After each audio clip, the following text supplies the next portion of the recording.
Welcome on. Vacation. Welcome back. Bring us a t-shirt.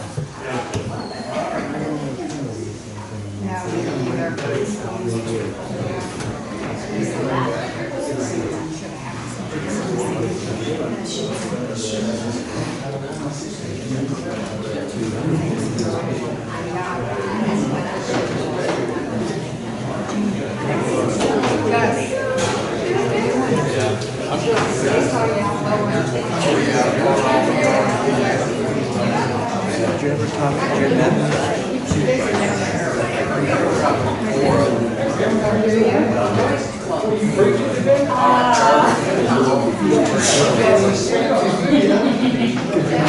Believe it or not, the guy in the back of the house, he called me a gift card to state yeah. I bought it all of it.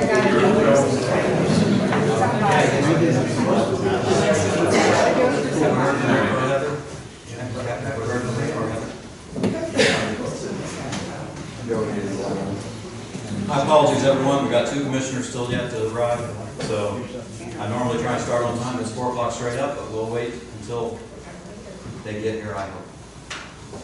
So talk amongst yourselves. What's up, Dan?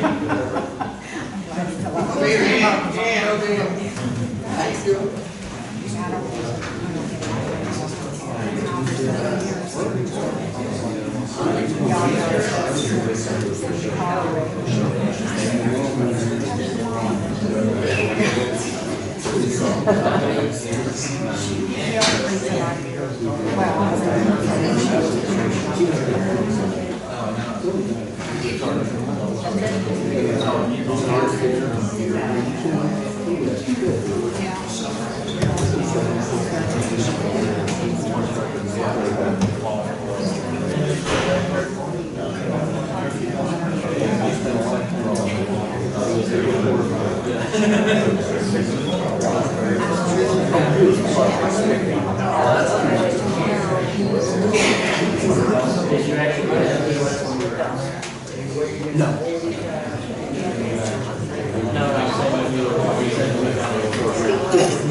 Hey, John, I really am sorry I didn't join back. I had been slammed, kicking my head. And I wasn't sure what it was like, because I didn't want to talk to you. I just wanted to ask you, what was the point of this meeting? Because I already decided to...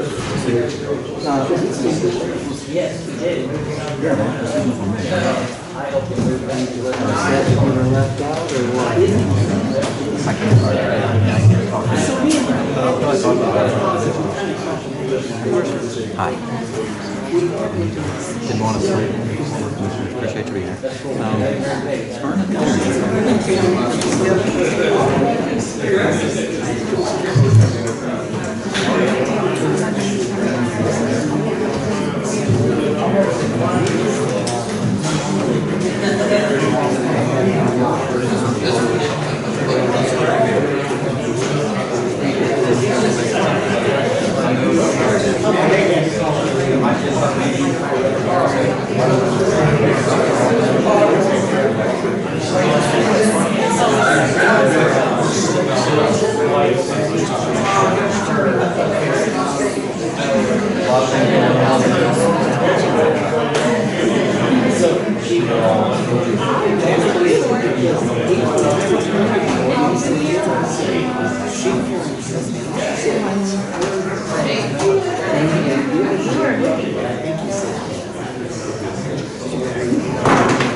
Push those chairs back from the table a little bit.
All rise.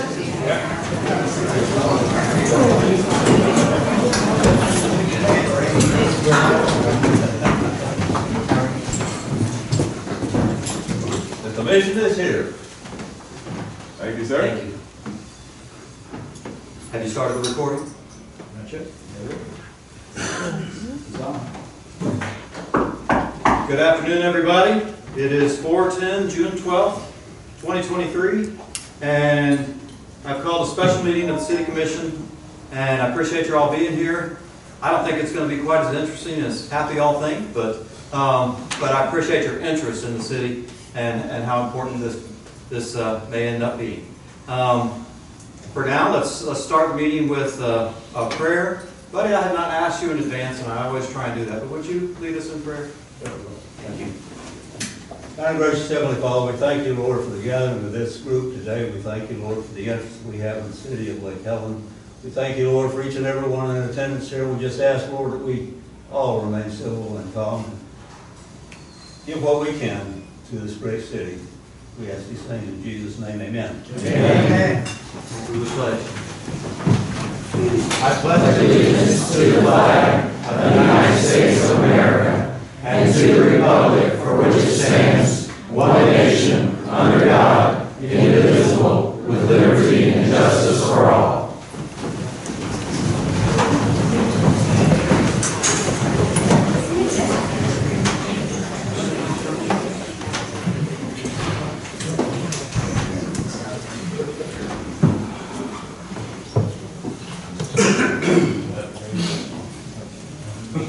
Okay, the reason I called this meeting is twofold. Obviously, there's no agenda, but there are basically two items on the agenda. Do we have any of those yellow cards or anything like that? I forgot to ask about that. Could somebody ask, could you get some of those yellow cards and a pen? Just yellow would be fine. So if you would like to speak, I appreciate if you would fill out a card for the record. And there will be opportunity for everybody to speak that wants to speak. First item on the agenda is the vote y'all took at the last meeting to terminate Lee Evatt as our city administrator, and to do that immediately. The commission can, if it so chooses, reconsider votes at the next meeting from which they were taken. We've talked about that before on other votes, and I think y'all are aware, you the commission are aware of how that can work. The reason I'm asking for a reconsideration is quite a few reasons. The main one being the timing of this is very difficult for the city. We're going right into budget time. We've got numerous active things going on right now, like balls in the air, if you will, that are very important things going on. We're winding up the FEMA process. We've got 2 large grants in process and 1 in the works to begin. Those are very important items that are coming to fruition now. We've got the Raftellus group and setting of stormwater assessment, and that is coming towards us very quickly. We will have very little time to get through that process and be timely in the way that happens, so that we can not be right up against it like we were last time, where it fell apart mainly for that reason, timing. was everything last year. And I would think that that would still be important this year to get the timing done well on that. Those are just a few of the reasons, more important reasons, that I feel like it would be a very good idea for us to reconsider our timing. I've talked with the city administrator about his willingness, because this is going to be, if we do this, will be a two-way street. I mean, actions have been taken, and while we're not, there could be several ways from here, but for me, the best one would be to draft an addendum, or prepare an addendum to Lee's contract and extend it through a time certain, perhaps, or through an approximate period of time. While we, let me go back. One item that I left off of my list of reasons this is a bad time. The other is we are just starting a campaign for the next commission. I'm on it. Zone 1 and 3 are up for election. So 3 of the 5 commissioners are up for election. 3 of the seats are up for election. To make a major change like this and rehire right at the end of a commission's work as a specific unit, I think is also a very bad timing. I think it's be much better to try and time this where we've worked the process to where we have a slate of applicants, or a few have narrowed it down even some, for the next commission to then vote on and hire their city administrator to go forward. And then preferably have some overlap. Everybody understands how beneficial that would be. Have some overlap of time. So that was the final reason that I did want to mention about why I think the timing of this would be much better if we, rather than just do it. Thank you. This is perfect. If anybody wants to speak, could you set those down there? If anybody wants to speak, they'll fill one of those out. I'll go to the commission next. Anyway, those are the reasons. There's a couple of ways we could move forward. I think an addendum to the contract and setting up basically those parameters. I spoke with the city attorney earlier, and he had some good ideas on that. And I will, if we get there, we'll talk about that. We may not get there. That's up to this group. So that was why, reason number 1 that I called this meeting. Yeah, let's turn it over to commissioners. Mr. Bassett. At the onset of the motion to do this, Could you please speak up, sir? excuse me? Speak up. Speak up. Yeah. I said, at the onset of the motion, the first question I asked is, when? And the reason I asked that question was one of the things that I had ringing in my head was September, the budget, not to mention all the things that we have going on. In addition to the fact that we put ourselves in this situation more than once where there is no overlap between administrators. And I've always felt that every important position we have in the city, whether it's the police chief, public works director, they should all have assistant administrators or assistants that can easily move into their position in case something happened they need to be there. I was not questioning whether or not the decision made. I was questioning whether it needed to be immediate or not, for the very points that you just brought out. So that was why I asked that question. Any other commissioners like to speak? If I do, I may hang on to 7 things I left off of the other list, so we want to make it work. Everybody, please turn your phones off. Okay. Have respect. So, the way this worked, when we had the reconsideration of a vote from, it was during the Orange Camp Point back and forth, which is still ongoing. But I made a motion to reconsider because I had been one of the commissioners who voted against it. This motion would need to come from one of the commissioners who voted in favor at this point of termination, immediate termination. So that's zones, I can't count, 1, 2, and 4.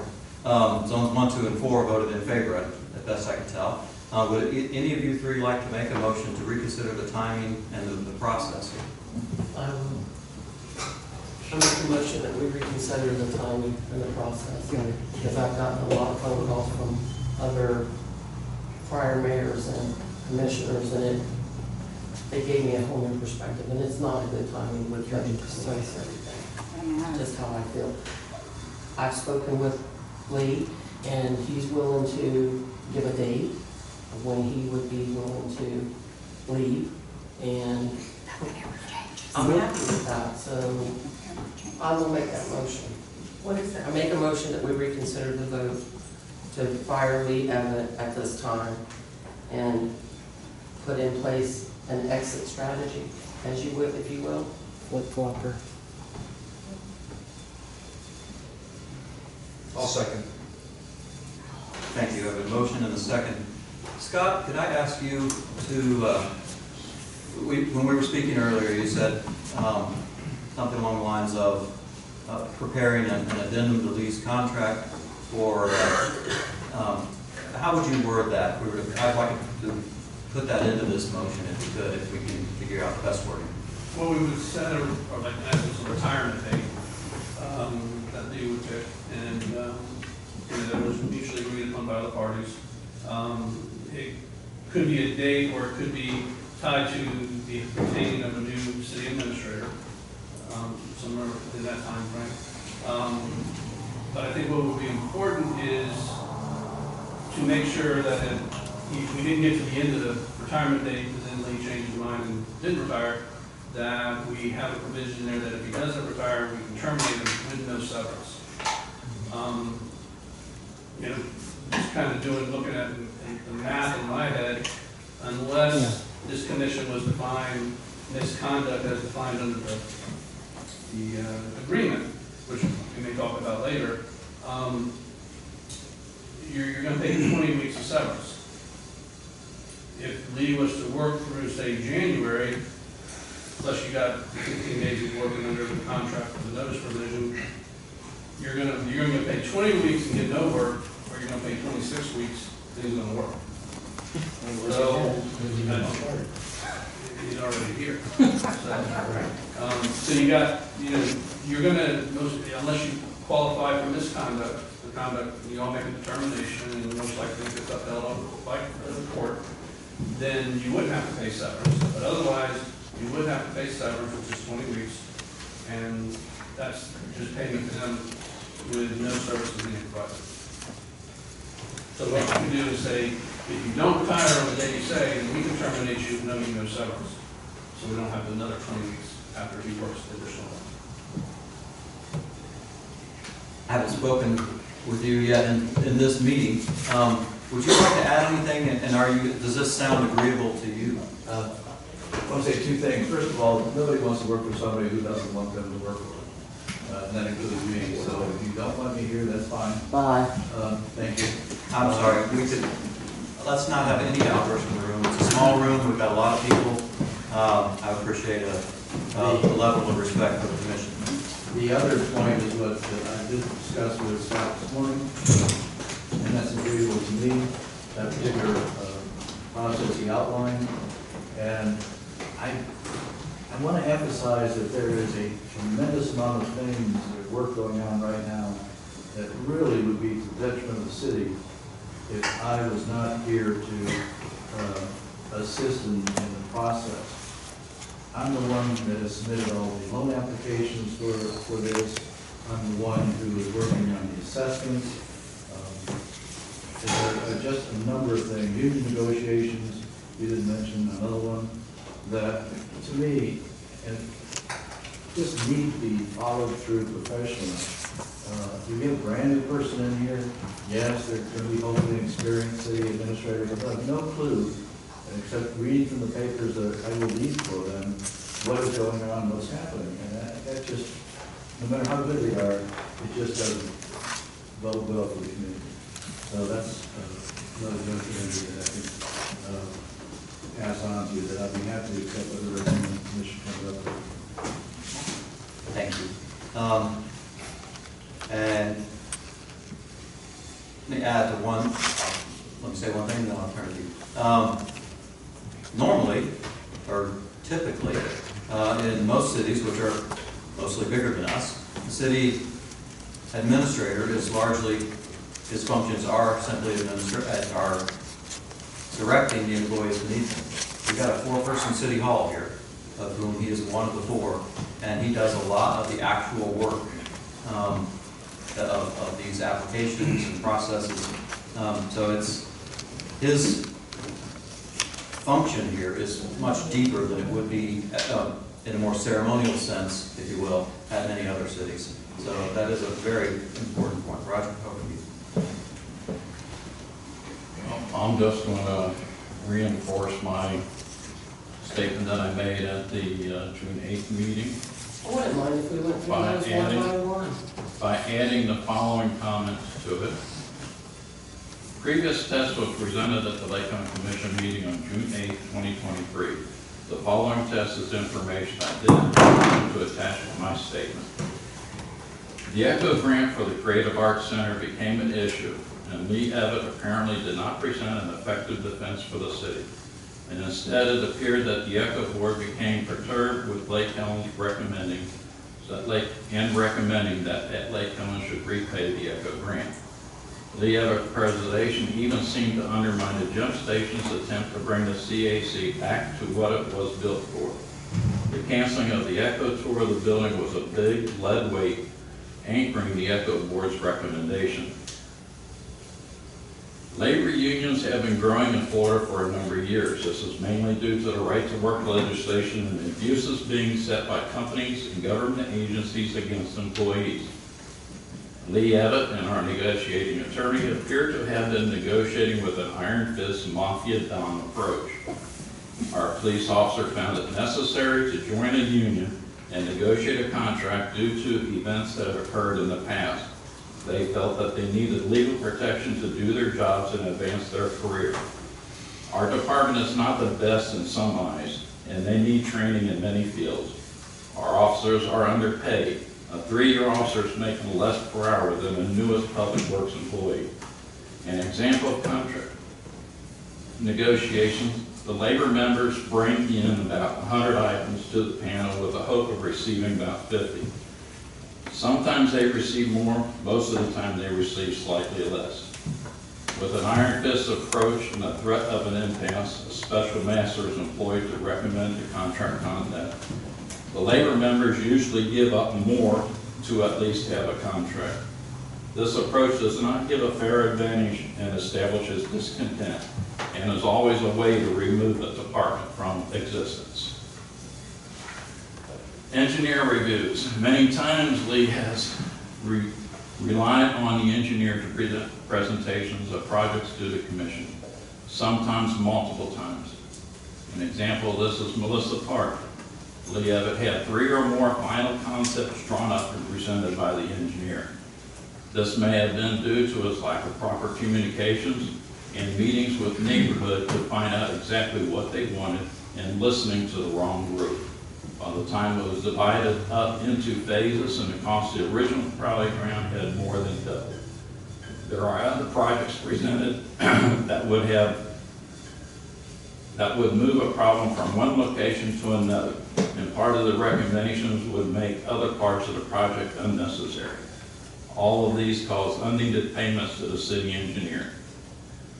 Lee Evatt has missed numerous deadlines for contract negotiations with service companies and fee adjustments. He has admitted to this, and it has caused panic across the city. Last-minute increases and many fees also added to this panic. The delays in having workshops to deal with these issues has caused many problems. I believe that some delays may be due to misinformation presented to the commissioner and the mayor. In today's world, it is too easy to put deadlines on a digital calendar with a timely notification to meet the restraints. Even a simple board listing all deadlines posted in the office would make a daily reminder advantageous. Lee has also allowed an employee to use city vehicle to drive home to work, during which time there was a possibility of using the vehicle for personal use. This is a violation of the City of Lakeland policy and procedures. Lee, at its handling of the CAC ECHO grant and its limited communications with business citizens, has raised questions of the city's honesty, impartiality, or reputation, or caused embarrassment to the city. He has also taken action which resulted in unreasonably created an appearance of giving preferential treatment to persons and entities, and adversely affected the confidence of the public and the integrity of the city. All the above statements show that Lee has violated the city charter and the City of Lake County policies and procedures.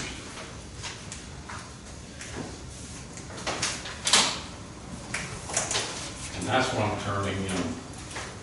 But the attorney said we had to turn in for the court calls hearing.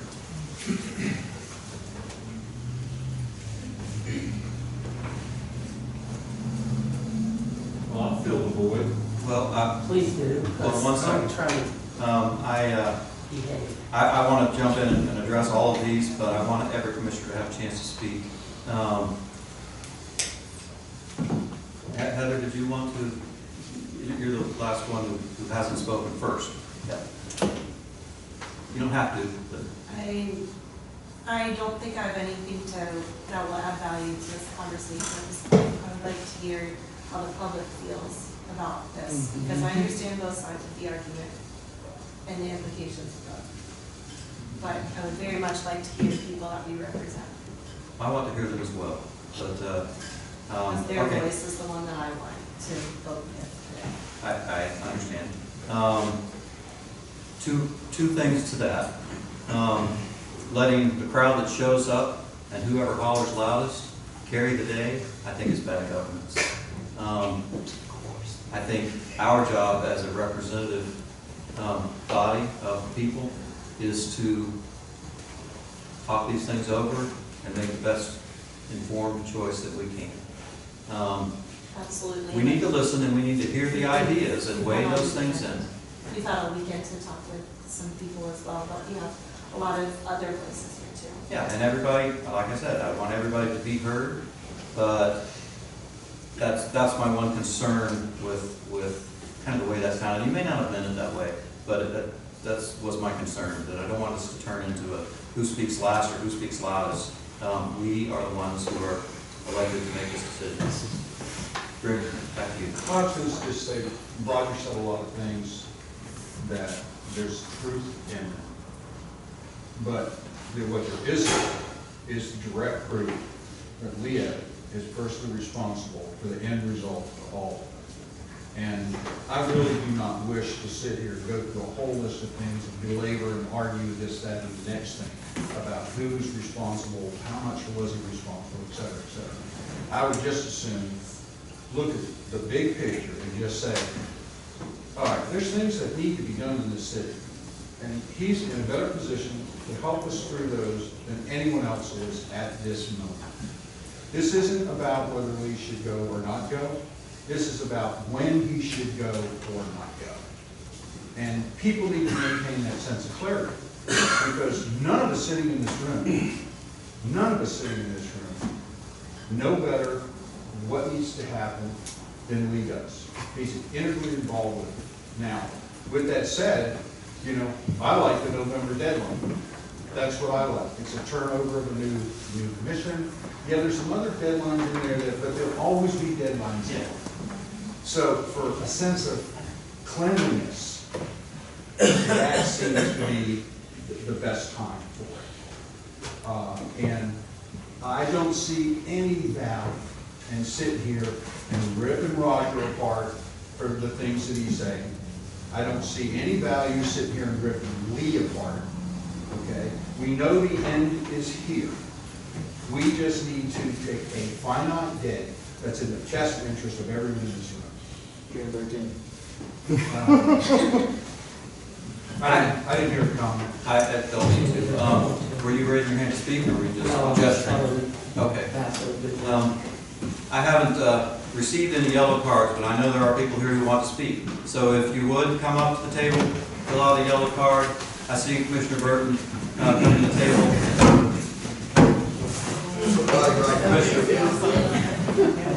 Commissioner Burton, if you would lead us off. Go ahead. I'll just say that having been a part of the commission for 12 years, having worked with 3 of the 4 administrators that we've had, the creation of the administrator was because that we did not want a city manager. And as a result, the city decided that what we could create, we could control. So we created a city administrator. The responsibility of governing his actions rests on the commission. His actions are only allowed because the commission has allowed it. If we're at this place now, where because of all the things that has not been done by this commission to keep him either on point or in line, then it's almost like shooting yourself in the foot now to kick him out the door when all of these things are pending and waiting. I understand, the way Roger is really broken it down. What for me, who I, like most commissioners, after I left, y'all didn't see me. I just let y'all do your thing. But now, what I'm hearing is that the city is now going through a tremendous change, and it is as a result of a lack of leadership. So Lee is a responsible person in his capacity, but I'm sorry, as a commissioner, former commissioner, the buck stops with us. The buck stops with you. So I don't really think, the motions of having Lee get out the door backwards, I can remember KC couldn't have been a worse city administrator, but we let him gracefully leave. That's my opinion. So, I'm not here to burn Lee at the stake, because I can tell you from every city election that we've had, unfortunately, you're finding this out, every city election that we've had, the city administrator has been the pivotal point. Should we get rid of this guy? Should we keep him? And that's always been the dividing point of our city. And it's always been elections. Findell, can't get around Findell. KC, can't get around Jason. Rebecca, now you. So you kind of fallen into the trap that our city provides, is that always is going to be the city administrator will be the fall guy. Sometimes rightfully and sometimes not. The only problem we had with KC is that he thought he was a city manager. I think every city manager that comes here, they have to figure out how to work in the city administration's position as a city manager. So we now have, I'm going to cut my short, but I really believe that we really should not, the word I use, we should not shoot ourselves in the foot to get rid of Lee tomorrow and then figure out what we're going to do for the rest of the year, because the election is not until November. So you're going to be really short-sighted.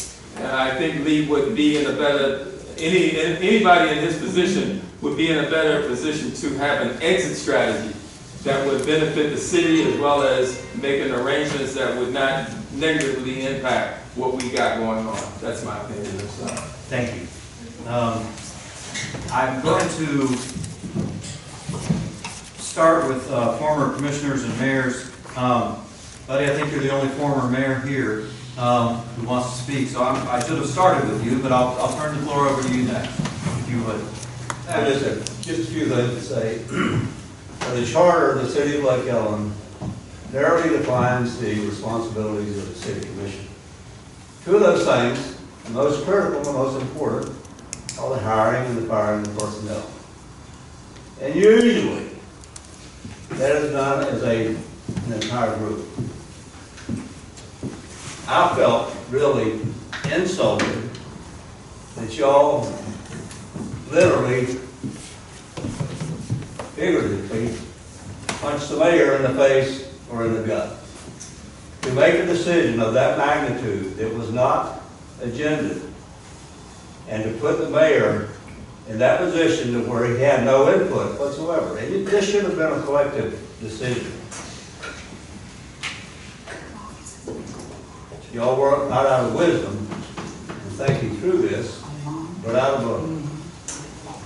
rebellion. We've been kicking this can down the road for months and months and months. Everybody in the community hears one thing or another about. This is a problem, that's a problem. Hire Ricky back, get rid of Lee. You're tired of kicking the can down the road, and I don't fault you for making whatever decision you made. I'm not in the position to have all the information that you had. But I do fault you for leaving. The mayor is the ceremonial head of the city government. All this falls back on his head, on his shoulders, yet he had no input. And everything that has to transpire henceforth is his responsibility. If you had no city administrator, we don't have a clerk here today. We don't have an interim standing in that stead. So everything falls on the responsibility of the mayor. He's got a lot to shoulder. In the future, if this is nothing more than an educational exercise, think about what your responsibility is as a group. Think about what you have to do for one another and support one another. And I don't believe in my heart that had one of you been absent from a meeting and the same thing would have come up, that the mayor would have allowed that to go forward without the input from that zone, because you all represent a group of the people. So that's my take. Thank you. You got 3 minutes or 3 seconds to spare. Moving through former commissioners and mayors. Mr. Cook?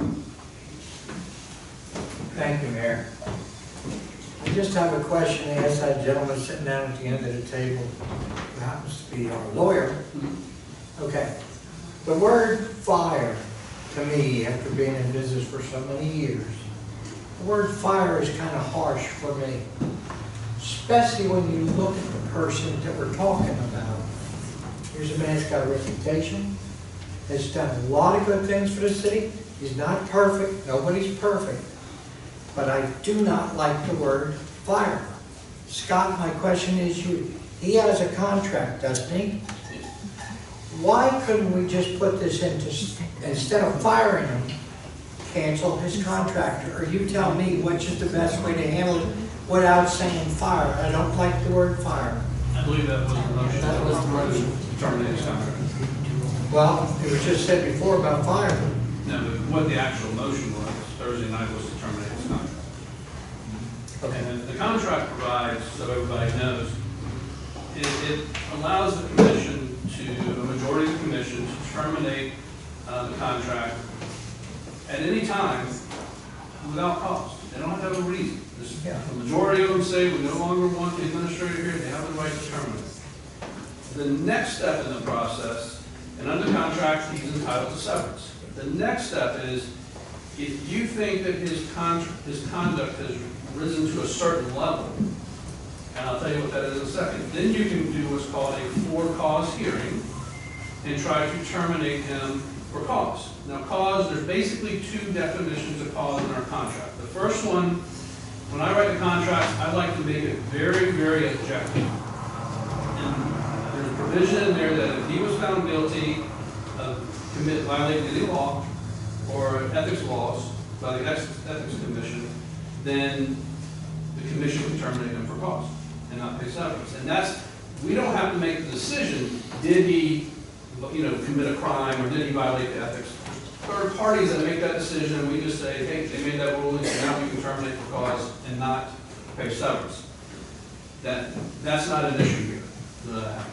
So what state law requires is that there's certain language be put into the contract when there's severance, that if the employee engages in what's called misconduct, as defined under state law, which is the type of conduct that would disqualify an employee for unemployment compensation.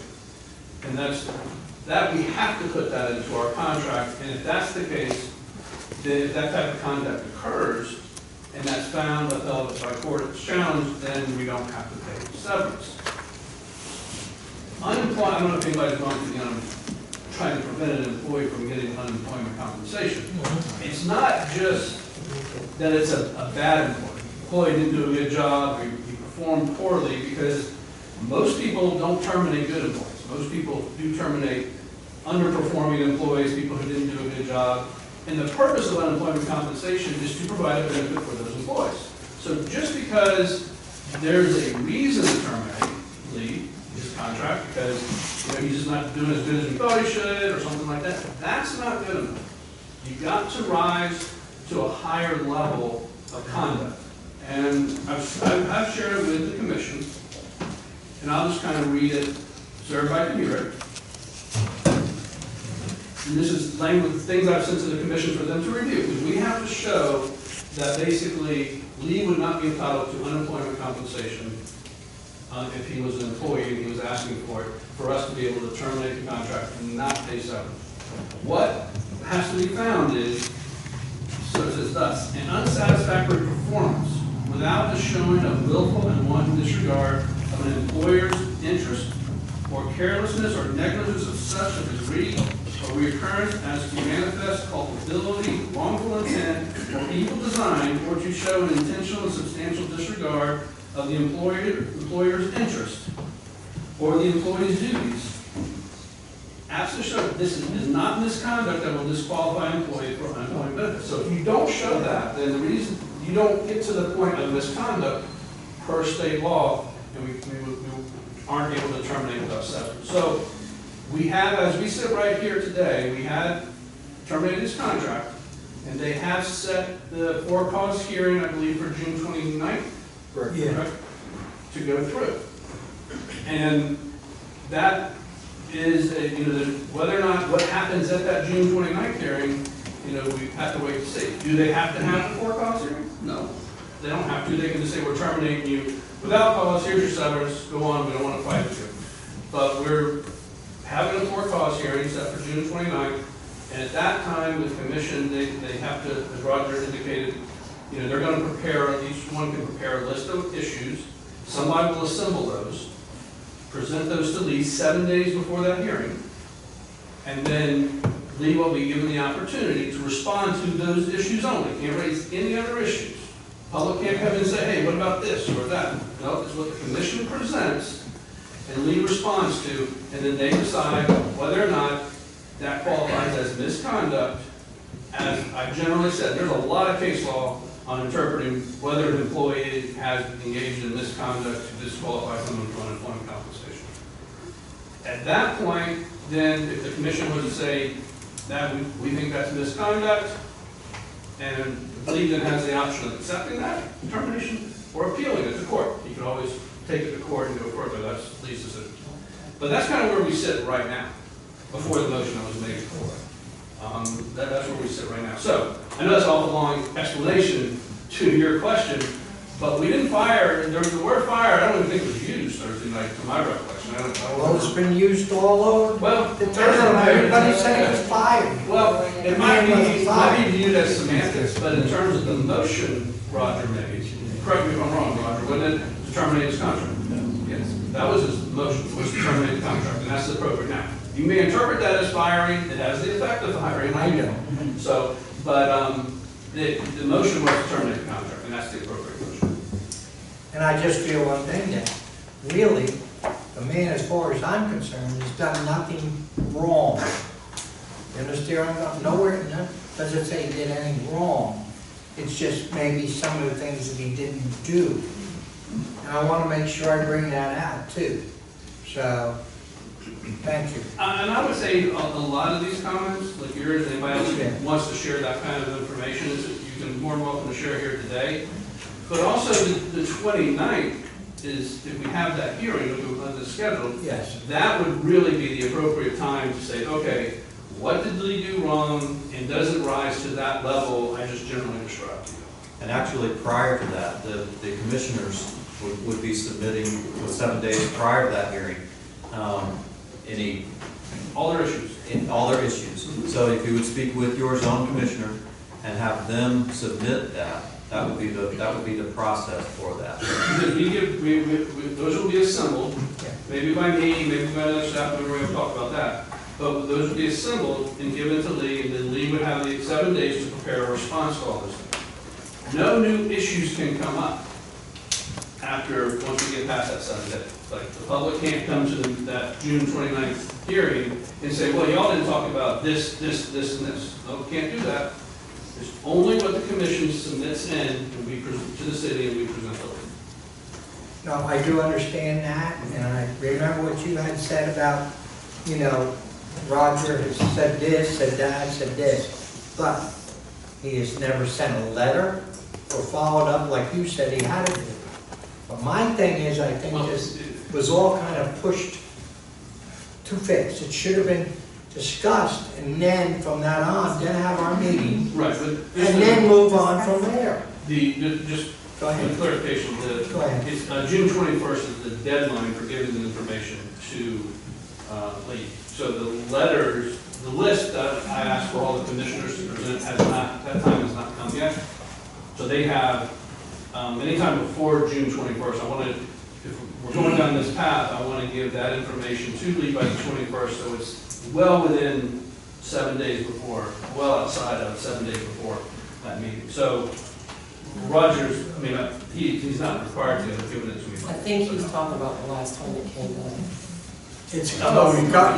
You've suggested to him to make sure he gets some kind of letter in writing and stuff, like in the 2 meetings that you mentioned. Okay. I told him. I thought you- And he hasn't put anything in at all, as far as. That's what I presented at the last commission meeting, was that letter that I said. That was the other put night. together.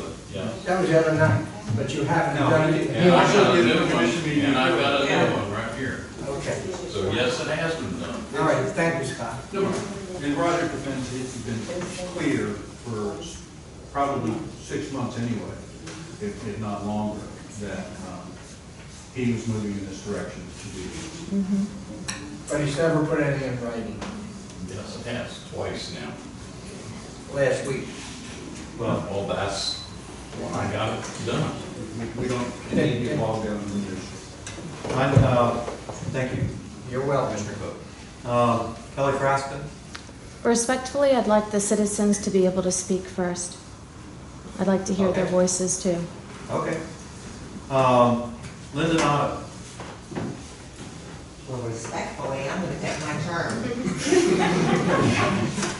First of all, I just don't wanna get beyond this firing termination that you're using, or your term, and really get back to termination, which is what it is. And I wanna go back to what you said, Mayor, about the timelines, and we're really in a crunch. We've got elections going on.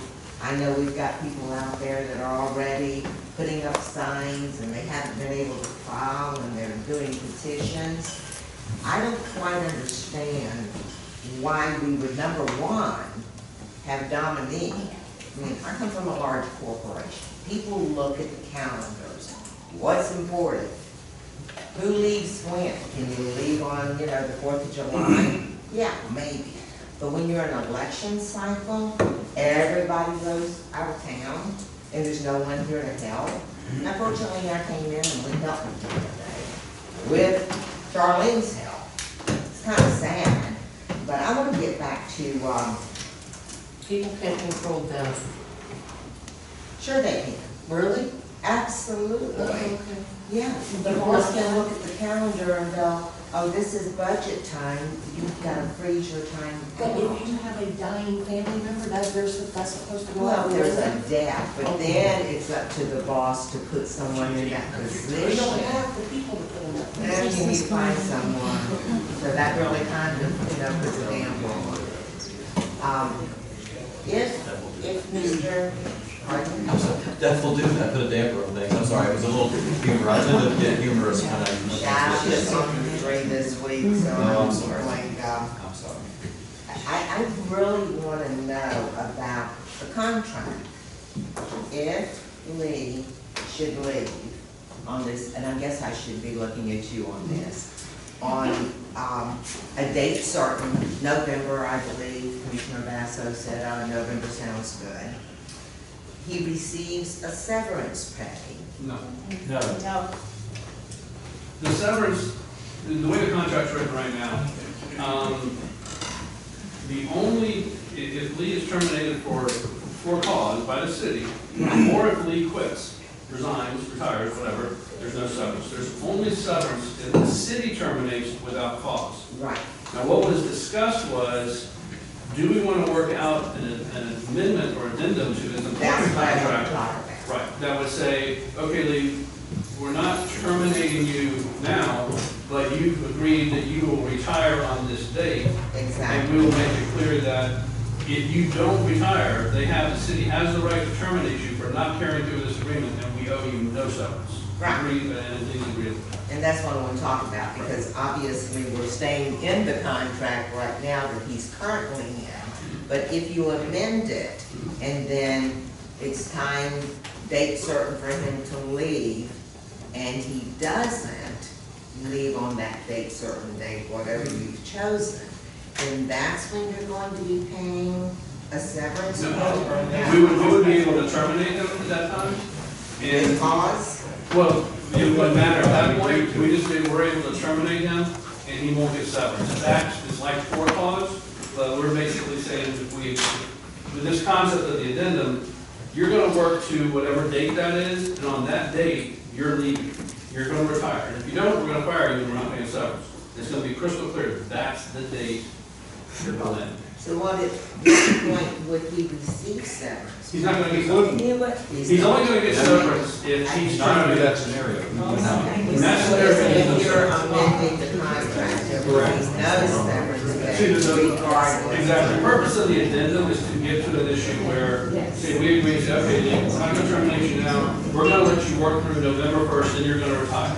Okay. And then Lee says, no, I'm not retiring. And then we terminate him, and someone ultimately rules, that's not for cause. And then rise to the level. So I just want to make it clear, there's no way this city could enter into this extension of employment and in any way, shape, or form end up having to pay severance. Okay. What she is referencing to, and you keep on referring to it, if we say you have to retire by November 1st, if you don't, then you don't get severance pay. If he retires by November 1st, he'll receive severance. No. You don't get severance if you retire. Yeah, there is no severance. So the only way he gets severance is if we fire him without cause. And I don't want the termination, if he doesn't retire, we agreed to this, I don't want that to be viewed as without cause and triggering severance. And I just want to cover that base. So the language will be very clear if there's an amendment, crystal, I like that word, crystal clear, that if the league Officer didn't. gets, yeah, Tom Cruise. Yeah. Okay, so then Lee would, regardless of the situation at the end of your date certain, and we don't know what that is yet, Right. then there's gonna be no severance pay. It's Exactly. not gonna cost taxpayers one dime. Right. Okay, I wanted that to be clearly stated because when it was first put out there, it sounded like, well, we're still talking about with cause, without cause. No. Okay, good. No. All right. Again, I want to go back to the Dominique thing. I believe it should have been the city attorney's position to at least put someone in there, knowing she might be leaving or whatever. There should always be a backup. That's for a discussion for another day. I'm sorry. City attorney's position or city administrator position? I would think that it would be the city administrator based on what I've read. However, I'm sorry, not the attorney, the administrator. I get money for that. Yeah. I know a lot of attorneys. Going back to the mayor, that kind of does happen, doesn't it? I mean, you're not just out there for show, you're not just out there for parades and things like that. So with the FEMA deal, what happened? Where, I'm talking I understand, we should not go on tangents, we stick to the topic at hand. I am speaking to the topic at hand. I'm trying to find out so we can clearly understand where we stand. On So, what? does that fit? We'll retire Well, already. let me step in. And I don't mean to cut you off. You have a question about the FEMA stuff, and I've been trying to, when a speaker turns it over to the city attorney and asks questions, I try not to take away from people's 3 minutes, but I lost control of the clock here, and you've been going for quite a while. Part of that's because of the back and forth, and I understand that. Okay, can we just get that then when we go into the budget, we haven't even started? So our FEMA and the budget are the last 2 Forget things. FEMA, forget FEMA. Forget FEMA. The budget is, We haven't even started the budget meetings yet. right, they're coming at us quickly. And it's due July 15th. They're right on top of us. Wow. Okay, I just wanted to make sure that my dates are correct. Yeah, there's a lot right now. No question about that. Okay. Thank you. Thank you, and I again, apologize. You always do that to me, Karen. Well, Tell me my clock's running out. People have a lot to say, and I understand that, and I'll try and be respectful, but we've got at least three more speakers, 4 more, excuse me. Next would be Sean Abshire. Cameron, I just have a question for you. You said that now wasn't the right time to get rid of Lee because of all these different things going on. When don't we have a bunch of different things going on? We always have something important going on. When is the right time to get rid of Lee? I'm sorry, I'm not. I'm done. I'm Okay. done. That is a reasonable question, and you're right. There are always things going on at the city. It's an ongoing enterprise and has been for a long time and will be for a long time to come, I hope and pray. So yes, there are always things going on. There are also crunch times when things kind of get squeezed down through a funnel. And this is one of those crunch times when you're coming into preparing a budget, getting that prepared, finalized in time for setting the millage rate and getting that before. These are all things that have very specific timelines. So the other things that I mentioned are a little less by timeline, but are important, like the grants that are in process. They're not driven by a specific timeline from the Elections Commission or from the tax deadlines that we run into, but they're still things that are very important and are ongoing.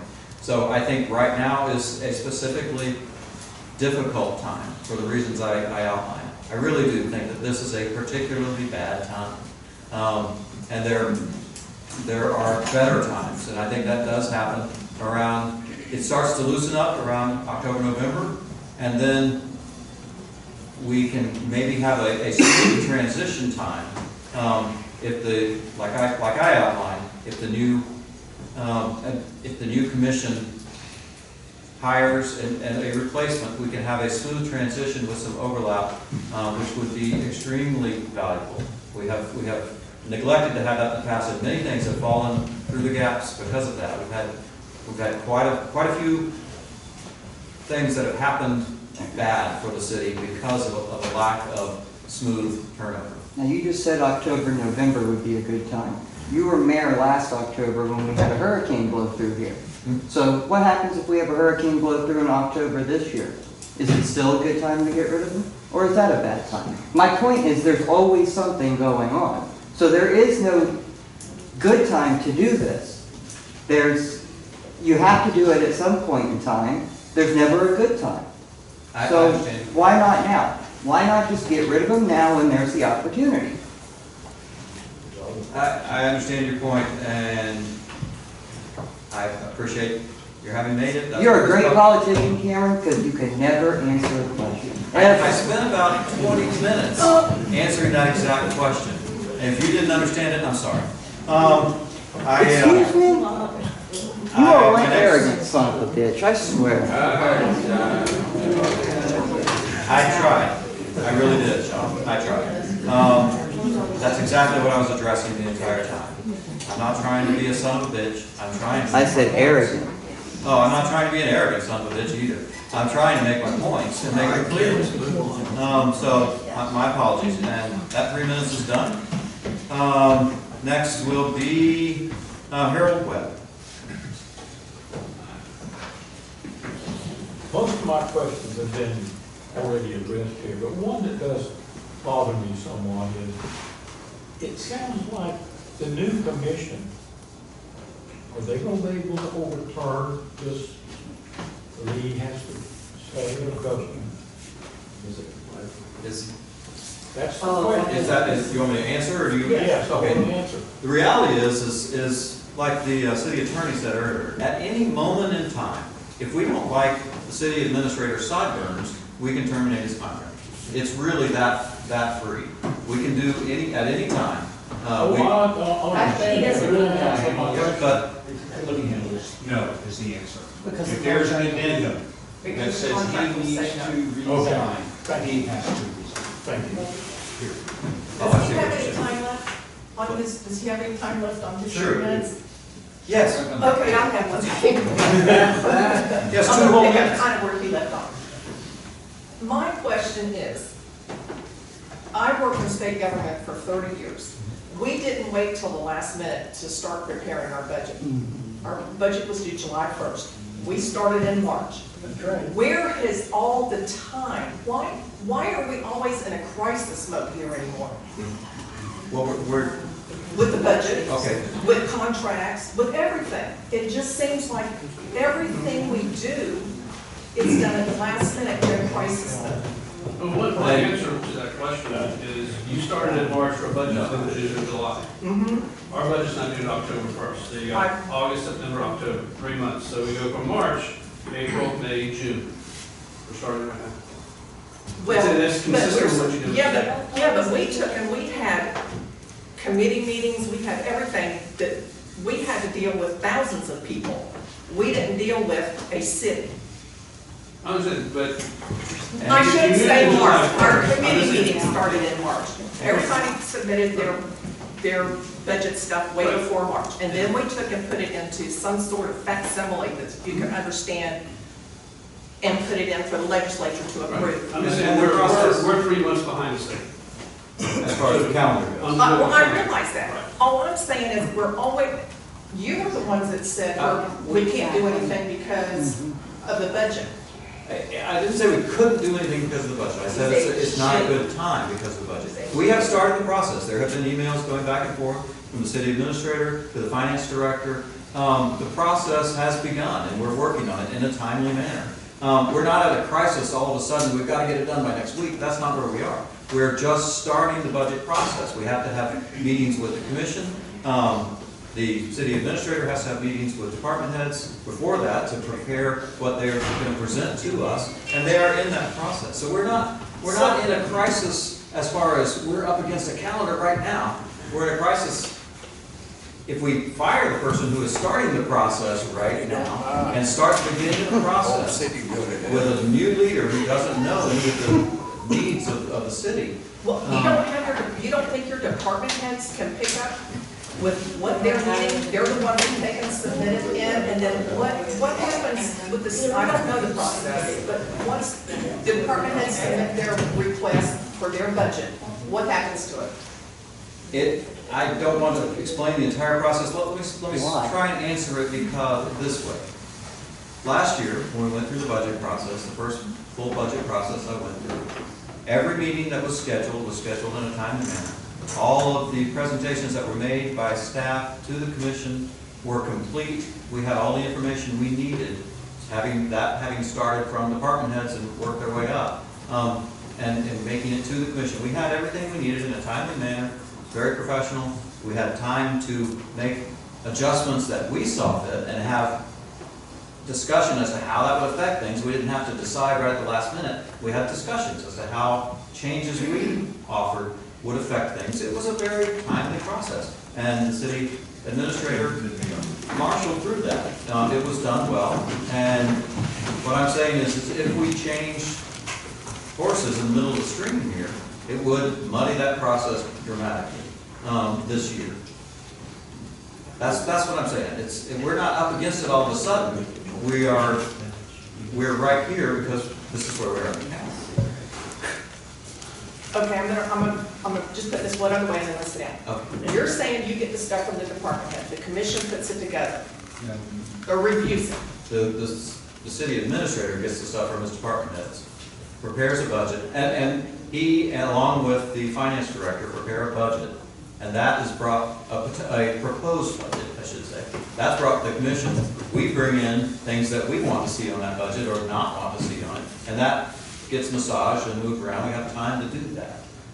But yes, one part of it starts with the employees up through the department heads to the city administrator. The other side starts, I suppose, with the citizens, works through the commissioners, and those meet and you merge that and come up with a budget at the end. So the finance director actually works with Lee? Yeah. One of our department heads, per se. Okay, but that person could not do that on their own? They might could. It wouldn't be the same as the person who directly administers all of those departments. It would not be the same. So our finance director is not an employee. It's a third party outsourced. It's an outsourced, yeah. We do a lot of that these days. Yeah, and so there's a significant, there would be a significant increase in cost. Yeah, there'd be a big increase in cost and a lack of I knowledge. think the biggest difference between what we have to do for a budget and what you do at the state level, I know the numbers here, there's a lot more zeros at the state level, but there's also a lot more department heads. There's a lot more people to weigh in, and so the process is much more vetted out. Because when you have less people involved, you don't have to have the same level of, you need to do this on this day, this on this day, and this day, this, there's not that many people here. So one person winds up having to gather all that information and then provide it to us. Now, if he's not here to do it, and he may not be, who does that? Who does that job? Whose shoulders is that going to fall? And then that same person is probably going to be the person who's the interim administrator or manager through the process.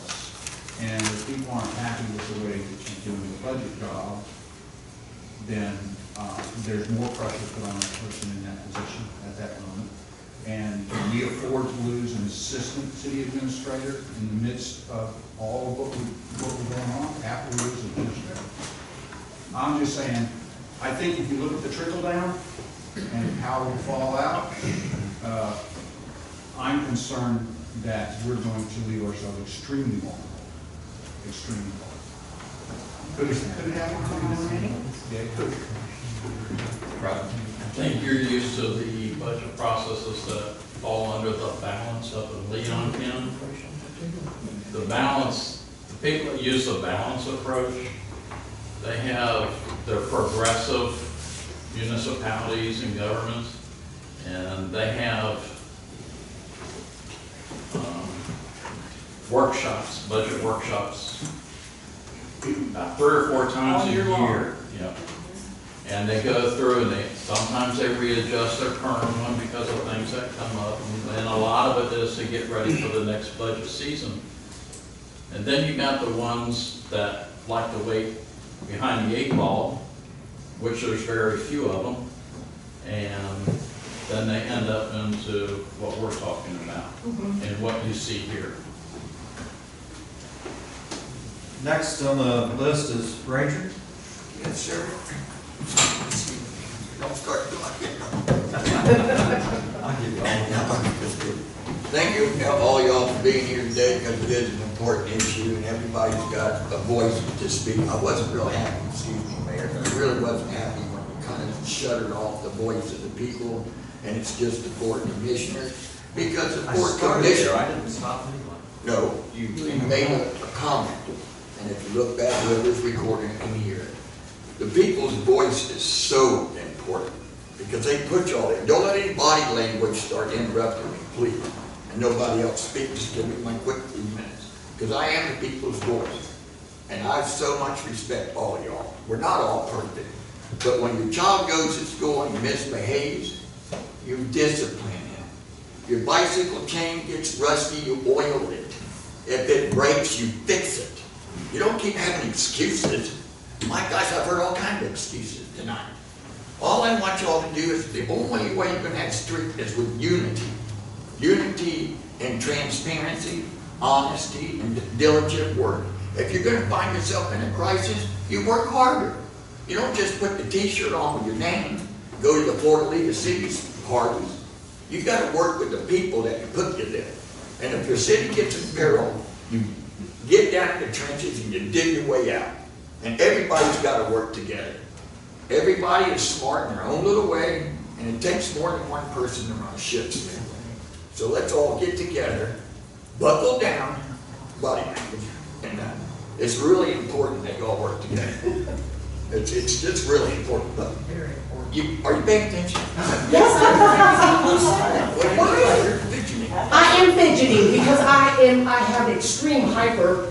Why do you have to be so I notice how many commissioners. I do fidget all the time. I can't I'm stop standing that. here and more ripping. Would you like to see my medical records? Let's work together. See, if you can't work together in a few minutes right now, how you gonna do business? Business that makes this thing stand tall. I know. You got to work together. Thank you all. I appreciate your time.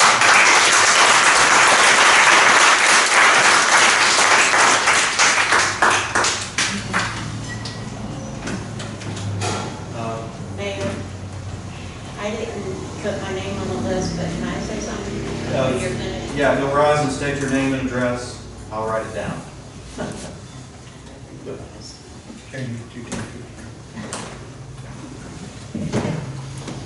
Sharon, 210 Cook Street, Lake Elm. In the process of all of this, it's been discussed, being discussed and being said, if you do a date certain, when will research comes, go into effect to look for a new administrator? After the date certain that he's gonna. No, if I had the input, I would say process. immediately. Thank you. Thank you. Yeah, certainly. And I hope that was a clear answer, because I think we would all want to start the process right away. There's one more. Oh, okay. Paulette Smith, 840 West Cape Light Road. Okay, I have one question. I worked on a October 1st budget as well. I understand everything you're saying about the budget, but you gotta have department heads to be able to give information to the person. How many department heads do you have for the city of Lake County? That's the only question I wanna know. Yes, Lee do. I think I fuss at Lee more than anybody in this room. Trust me. And he know I tell him how I feel. Am I right? Yeah. But my thing is, if you don't have department heads, how is he gonna do his work without department heads? What the city gotta do, either hire somebody for each department to be able to run a city. Because right now, we're not running a city. I don't know what we're running. Because without department heads, you can't do anything. Because I can't tell you to do nothing because everybody gonna wanna be a chief, not an Indian. So until you do that, we're in the same boat. If he leaves today or tomorrow, we're gonna still be in the same boat. You gotta have departments. Once you get departments, establish departments. Once you do that, then you can have a fine run your city. That's all I gotta say. Thank you, Ms.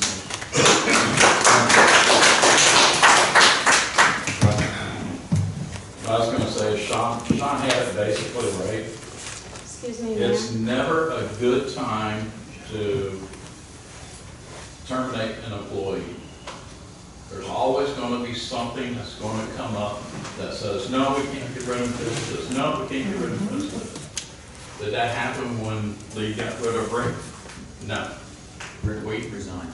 He retired. There was reasons why, basically. Well, our next, Anyway, I'm gonna finish. move on. Why? Because I have the floor. I know, but we are talking about this motion and we're in the process right And now of letting the let public me speak. finish my point of thought. Okay, I did have time for the commission to speak, and then I turned it over to the public. And everybody else is allowed to break in and talk like Rick does and everybody else. And the unasked for comments and stuff. So why can't I have another voice on what's going on? Or is this a dictatorship now? Speak your truth, Roger. Speak your truth. Like I said, it's never a good time to terminate an employee. When you have an employee working on a unending contract that has no end, you have to pick a point in time. I did not plan the time to do it. My whole time, and everybody kept on bugging me about when I was going to get my list done. It took me some time to get the list. It just happened to be at the last meeting when the list was ready. It wasn't a planned thing. It wasn't a conspiracy or nothing else like some conspiracy theorists believe. That was a whole conspiracy to do this while you were gone. No, I didn't even know you were gone. If I had the ability to hack the computer and everything, I would have known you. I knew you were.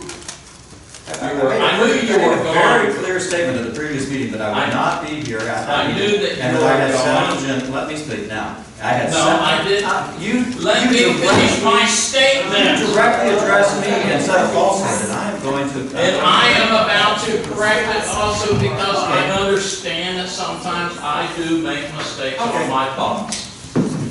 We all do. Yes, you made the announcement that you're gonna leave at that time. So you didn't But while I was doing my work and everything, that thought did not come into my mind that you were not gonna be there. Okay. And it was not the purpose of hitting you in the gut or anything else or any other reason to go against you or anything. It was just that there's never a right time to terminate an employee. And the way that I felt and most of the citizens of Lake Helena felt, no matter what time of the year it is, we needed a new leadership in there. So that's why I brought it up when I did. Okay. Mayor Guido, for somebody who's working on their 13th last year sitting as chair, there is a good time. The months of November, December, January, and February annually are the slowest times for the commission. It's got the least amount. So if you're actually going to say that there's never a good time, you're right with that statement. But is there a more appropriate time, a time that leaves the city less vulnerable than other times? Yes, and that time is between November and March. And when you add to that the ability to overlap, to be able to find the new administrator in the next 4 months before they walk out the door. I supported Lee for a long time, but one of the things he was handed at the beginning of this was the fact that the last administrator was gone. And you wind up with this gulf that happens. And you want to you're spinning your wheels trying to get caught up to speed. I'm not going to defend all his actions. I'm not here to do that today. What I'm here to do is just say, is there a better time to ask him to walk away? Is there a better time for the city to ask him to walk away? And in my opinion, I believe the time of November, December, January is much more flexible to the city, and that would be a better time than right now. That's all I'm saying. Thank you. And last person on the list is Kelly Kraska. I know you wanted that cleanup here. Is there anybody else that wanted to speak? Cameron, I didn't get these papers, I could catch them as I went by. I'd just like to say one thing. you're gonna fire, or not use the fire word, terminate somebody's contract. Really, what makes the difference? You think he's gonna work real hard till November?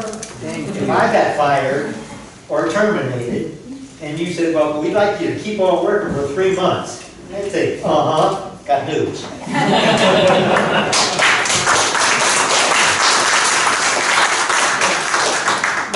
all I have to say to that is, that's exactly what someone without integrity would do, Joe. You're saying I don't have integrity? I didn't say that. I said that's what someone without integrity would do. Okay, well, I did weigh I think that. there's a reason that a lot of people are here because of the lack of integrity that we've already seen. I did weigh that in as to whether or not it would be wise to do exactly that, because you're right, that is something that would be foolish not to consider. And I thought about that quite a bit. And in this case, with Mr. Evatt, I do believe that he has the integrity where if he says he's going to do the job, he will do the job. I don't think he's going to phone it in. I don't think he's going to half-ass it. I think he's going to do the job. And he has shown that integrity to me over the last 18 months, and that's what I believe. It's always a judgment call, but that would be my judgment call. And I agree with you. That would be foolish not to think about that. And I did quite a bit. Foolish for him not to think about it. Well, ask the people what they think. Yeah. That's what we're doing. I know, ask They don't them one listen, time. so it doesn't matter. Raise your hand in favor of dismissing. As I said earlier when I was speaking to Commissioner Rutledge, I don't want this to turn into a vote between the people that happen to show up today. We're here representing 3,000 residents of this city, give or take. 4 o'clock, And every special meeting's at 4 o'clock. Why is that? If you would have done it at after hours time, you wouldn't have been able to do it. I have people He's tell me, calling an excuse. I have people tell me I have to do them at 6 o'clock. I have people tell me I have to do it at 9, otherwise it's not fair. Everybody has a different opinion on I that. apologize for my outbreak first. And thank you for the apology, and let's move forward. I do understand your point of view. I'm not trying to be dismissive. Ms. Frasca, the floor is yours. Okay. I'd like to take the opportunity to mention that there's more than 50 citizens that have taken their time to come out today at a 4 o'clock Monday meeting, and that is substantially larger than some of our commission meetings. So I'd like to mention that. If you look under our policy book, under ethics policy, there are at least 3 violations. One is giving preferential treatment to some employees, commissioners, and citizens. One example is the 99 Dodge truck. In addition, you gave, well, Lee gave that permission for that Dodge to leave the property, and it was returned stripped and faced. I know that is a horse that I keep on beating, but it's worthy to mention. Second on that, there's the use of a city vehicle for personal use. Why is that allowed? Why do we have an employee using a city vehicle when our police can't even take one home? Third, adversely affecting the confidence of the public integrity. And that's in regards to Commissioner Eckert's concerns over this whole year, more than 6 months. And Commissioner Rutledge asking for accountability and not receiving any.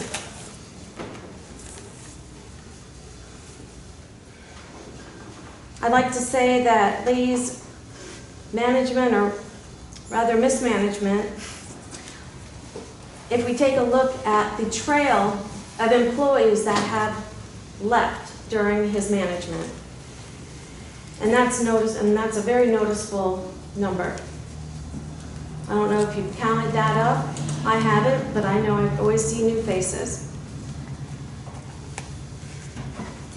So, in addition, to be clear, this is not the first time, or even the second time, that this has been addressed in a meeting in regards to Lee's conduct. It has been several times by more than one commissioner, as I said. So as it might not be the most convenient time, was it more convenient 3 months ago, 6 months ago, 9 months ago. And nobody seemed to look into all those issues that Commissioner Ecker has mentioned, or Commissioner Rutledge. So, thank you for all the citizens and their voice. But we deserve better, like Helen. We deserve better. Thank you, Mr. Raskin.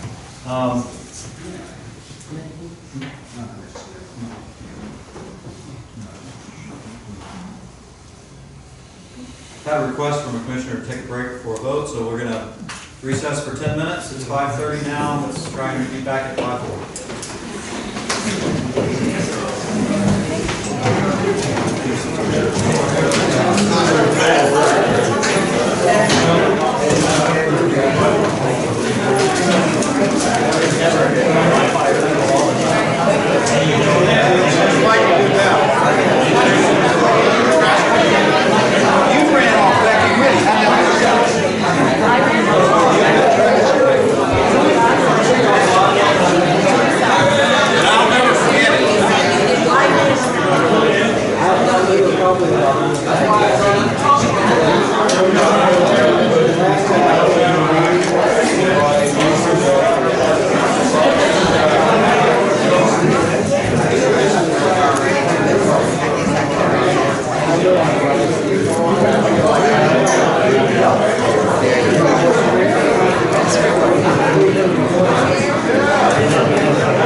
like to call the meeting back to order.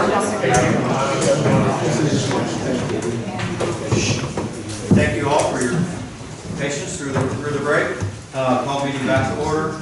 I think the next thing I would like to do is allow each commissioner to have one last say as to how they believe we should proceed on this motion to reconsider the timing of the city administrator's termination. It's basically the motion before us. So I'll turn it over to the commissioners. You don't have to speak, but this is an opportunity to weigh in one last time after having a public weigh in. Yeah, Zone I'll one. go. That's fine. I have a question for the city attorney. If we get to the end of whatever date is, say we go through with this and we decide that the 26 weeks is the end, could the commission at that point overturn that? Could a commission at a later point enter into a new agreement with the league? Yes, it could be changed and overturned. Could a commission at that point in time, or any time during the process, say, Yes. we want to amend the agreement with the league, just like you're doing now, at any time you can amend the agreement. So yes, you can amend the agreement at any time. So he could stay on at the end of that if we decided that we wanted him If to the stay. commission decided to change their position, yeah, but what the agreement would say, if there wasn't a change in the commission, then his end date would be that date. Whatever date was that. But any agreement is subject to amendment and modification by the parties. Yeah, that's always the case. Yeah, you can't prevent an agreement from not being resolved by the parties. Okay, thank you. And it does kind of, every commission only acts within its own time frame as well. No, we can't take any actions that bind the hands of the next commission either. Right. And our hands aren't bound next time we meet or 5 minutes from now. It is just that wide open, but realistically, if we act professionally and with decorum, things don't generally flip-flop that much. They shouldn't, certainly. But yes, there's a lot of freedom there. But to clarify, that would be, if we said 26 weeks, that was suggested earlier. I'm not suggesting that. 26 what, I'm sorry? 26 weeks. Weeks, oh. If we. Where that came from, I was just thinking, if you said through January 1st, I'm wrong, it's July 1st, so that's 26 weeks to July 1st. That's where I came up with 26. January 1st? January 1st, July 1st to January 1st. Okay. It's 26. But if that was accepted by all of us and me, we could still go back on it. The commission can always change their agreement. Okay, that's, I just. Lee could quit in a week. He doesn't have the right to quit all the way through here. He can say, I'm resigning, I'm done. He doesn't have to work to that date. Or you could come in and say, you know what? What the addendum would do is say, look, on the 26th week, you say you're going to retire. If you don't retire, we can terminate you and pay you a severance. 2 weeks from now, a month from now, the commission will say, you know, if he does what, okay, let's go. Here you are. He just stops working and slacks off, say, we're firing. You're done. We're terminating the contract. You don't give up the right to terminate throughout that whole period of time. And we could still terminate, and then you could either say, here's your 20 weeks of severance, go away, or we could say, look, your conduct has gotten so bad, we're going to have a for-cause hearing to pay you severance. We're not giving up any of those things. All we're saying is, the one thing that we're making clear is if you're going to retire by date and you don't do it, we can terminate you and you're not getting severance. That's the one thing we're making crystal clear. Everything else pretty much stays the same. And hopefully we would already have another administrator working beside them. And just as a point of clarity, it doesn't have to be 26 weeks. Oh, no, it can be anything. It could be 20 weeks, and as long as Lee agrees to it, that's all that really matters. I just threw it out as, we're very close to July 1st. Yeah. Especially with the 15 days that his agreement said it's before after termination. That gets us almost to July 1st. And so from July 1st to January 1st gives you 26 weeks. So he's going to get 20 weeks of severance for not working, or he's going to work some weeks and give up his right to severance if we terminate him on that date. Does that make sense? Yes, Okay. thank you. Yeah, we kind of jumped in. Is there anything else you wanted to? No, I'm satisfied Okay. for now, thank you. Okay, thank you. And also for a little bit of clarity, the date we choose isn't this motion. This motion is whether or not to reconsider. Right. And then we move on to, well, what do we do next? And that would be when we would choose that time frame. And it does not have to be made now, that can be Right. made at the next meeting, we can negotiate that. We can set that as an agenda Come up item. and then bring it back and Negotiations. if you prefer. Thank you.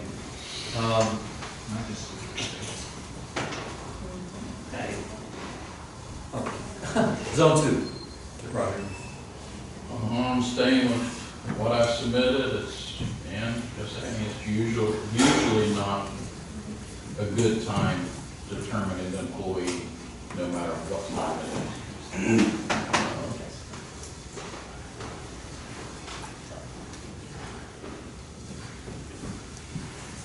All right.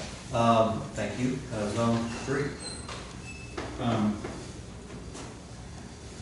What the point that I was trying to make is, and I refer to November, which is before the next board seats.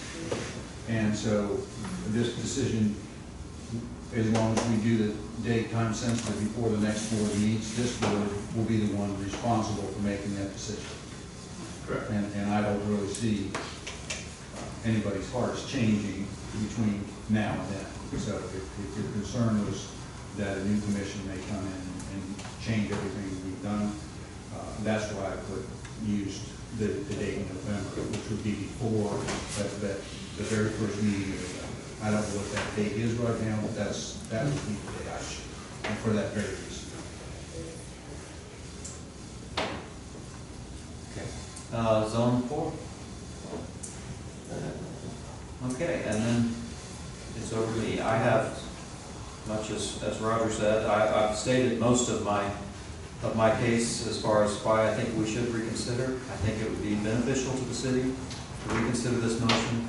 Where this puts us is if we vote to reconsider, much as it was when we were with the Orange Camp Point project, that brings this decision back to the table. And we can, my hope would be at that point, we would have negotiated an addendum to the contract and have exactly before us at the next meeting what we would be voting on as far as extension. We could look at the time, whether it be November, whether it be 26 weeks, several things have been thrown out there. None of those are being voted on right now. It's just know that we would have a time frame that we would then be making that sort of a date certain thing. But right now, I believe that we're just voting to reconsider this motion, to bring it to the commission next month, when we're all here and when we are all prepared for that discussion to move forward. So that's the only thing, last thing I wanted to add. At this point, is anybody against calling the question? I would like to say one more thing. Sure. Excuse me. I'm not sure if this is how it works, so please correct me. But is it appropriate to amend or ask for an amendment of the motion and include the time? I would actually think it would be after you allow reconsideration. Reconsideration basically allows you to talk about the topic again, and I think it'd be appropriate to make another motion to say this is the time frame, and direct staff to come back with an agreement contemplating that time frame, as opposed to including it in this motion. Because even if you reconsider this motion, it doesn't mean you could not end up back approving the motion that was approved last Thursday. If we can't come up with a time frame, you can still say, I want to go ahead and reapprove the motion from last Thursday. It's we're reconsidering it. It's not that it's rescinded. We're not rescinding it. We're reconsidering it. Final comment. In all fairness to everyone here that wants something to happen right now or happen in 4 to 6 months, I think that decision should be made today, not wait until the next city commission meeting. Yep, I don't agree. Well, as the city attorney said, that would be something, you know, a motion could be made, after this one, after this motion to reconsider is voted on. If it's approved, that we reconsider, then it would be, that would be the time to make that motion. Any other clarifications or? So the motion being voted on is to, and if I misstate this, please correct, is to reconsider the timing of the termination of the city administrator. Or is that a misstatement? I would say it's to reconsider the motion to terminate the city administrator. Okay, that's. To terminate the contract with the city administrator. Reconsider the motion that was voted on at the last meeting for the termination of the city administrator. We're reconsidering that motion that was voted on at the last meeting. Thank you. Call the question. Zone 1? No. Zone 2? No. Zone 3? Yes. Zone 4? Yes. And I vote yes. We will reconsider motion. Charlene did. Now the option lies before us to. I'm ready to make a motion. Well, you're thinking about it, and I have to refer to you to the Robert's Rules of Order, but what you have is, you still have Roger's motion. So it may be appropriate to make an amendment to that motion. Okay. What is it? Your motion is motion to terminate. We're reconsidering your motion to terminate that was seconded by Heather. So we're reconsidering that vote. So I think the motion. So that motion has been brought back to the table. It's back on the table. So the question would be, is there a motion to amend? I would like to make a motion to amend. Before I do, I want to know when is the time, certain date of the meeting in November? The 9th, I believe. The 9th? I believe so.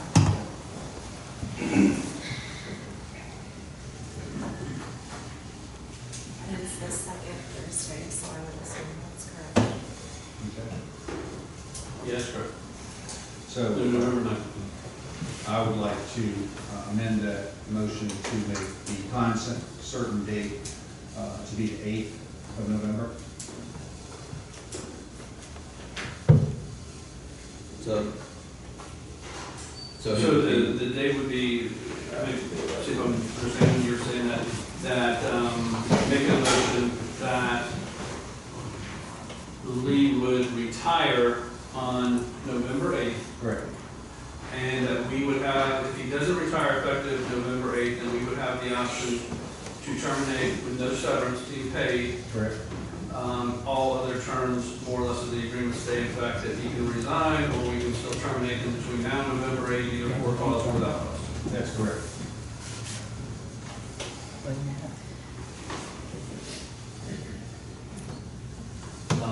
Election day is on the 7th of November. The election is on the 7th. The commission meeting following that election is on the 9th. That's what he was referencing. That's why the 9th was being referenced. Because it's in our charter that we, at the next meeting after the election has taken place, dominoes fall. So there's a motion on the table to, or excuse me, a motion to amend the motion on the table to set a date certain of November 8th for the termination, for the, what's the name? Retirement? Yeah, for the retirement. Retirement, for resignation, retirement. The only thing I want to, in essence, we have a motion to terminate. So we really don't want to say we're terminating, because that brings in all the other stuff again. About for cause, not for cause. So really what we're saying is, he is going to, the motion for to terminate is rescinded with a motion to say that he will retire, resign effective November 8th. And if he doesn't, we have the right to terminate with payment, no severance.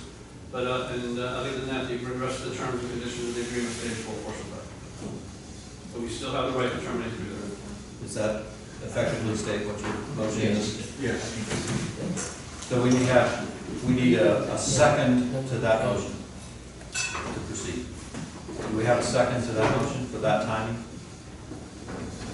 Are we voting on the city attorney coming out with an addendum? Basically, yes. For July? Yes. Okay. So I still have a chance to review it, obviously. Oh, yes, that's fine. And, And this vote is to give me direction on it. I love that. So but I need a second. I'll second. I have a motion and a second to do what he said. Which I think was fairly clear. If anybody has any more questions, feel free to ask. I just wanted to have a bit of discussion about the dates. Absolutely, it's time for discussion. Our budget starts October 1, I believe. So I thought it might be a more appropriate date. I don't know how anybody else feels about that, but that would be my suggestion, which is why I did not second the motion.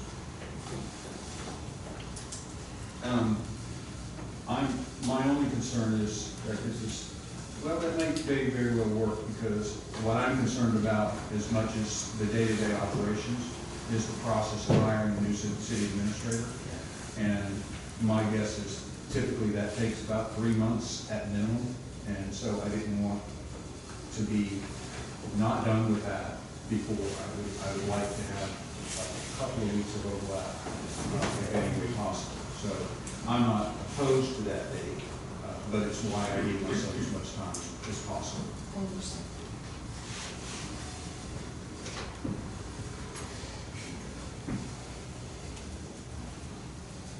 Any further discussion? Hearing none from the other commissioners, I'll weigh in and say that I tend to agree with giving us the time we need. This hiring of a city administrator is a slow process. It's a small market out there for city administrators. There's not a lot of them floating around. It's a small market. Give yourself time to work through that process, I think is wise. I think slow time, as Commissioner Basso said, is all the way into January, February. I'm not trying to push it that far. I'm just saying that is our slow time when they being Mr. Abbott and the new city administrator, Lord willing, can overlap and have that time and that slow time and then to overlap and have some good transition, smooth transition. So I agree with the date here. I understand what you're saying. You're trying to, and I appreciate the logic behind it. I think the timing is a little bit better with where Commissioner Basso is currently. Sure. Well, just so that everybody knows, we do have one previous city manager that lives in town. She's out of town until September. And we do have another previous city manager from another town that is willing to come in, and it won't take them long to get caught up in the farm and everything.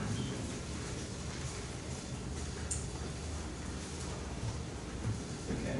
Any further discussion on the motion? So we're voting to reconsider. We're voting to reconsider. We're voting on an amendment to the original motion, basically saying for directing me to bring back an amendment that says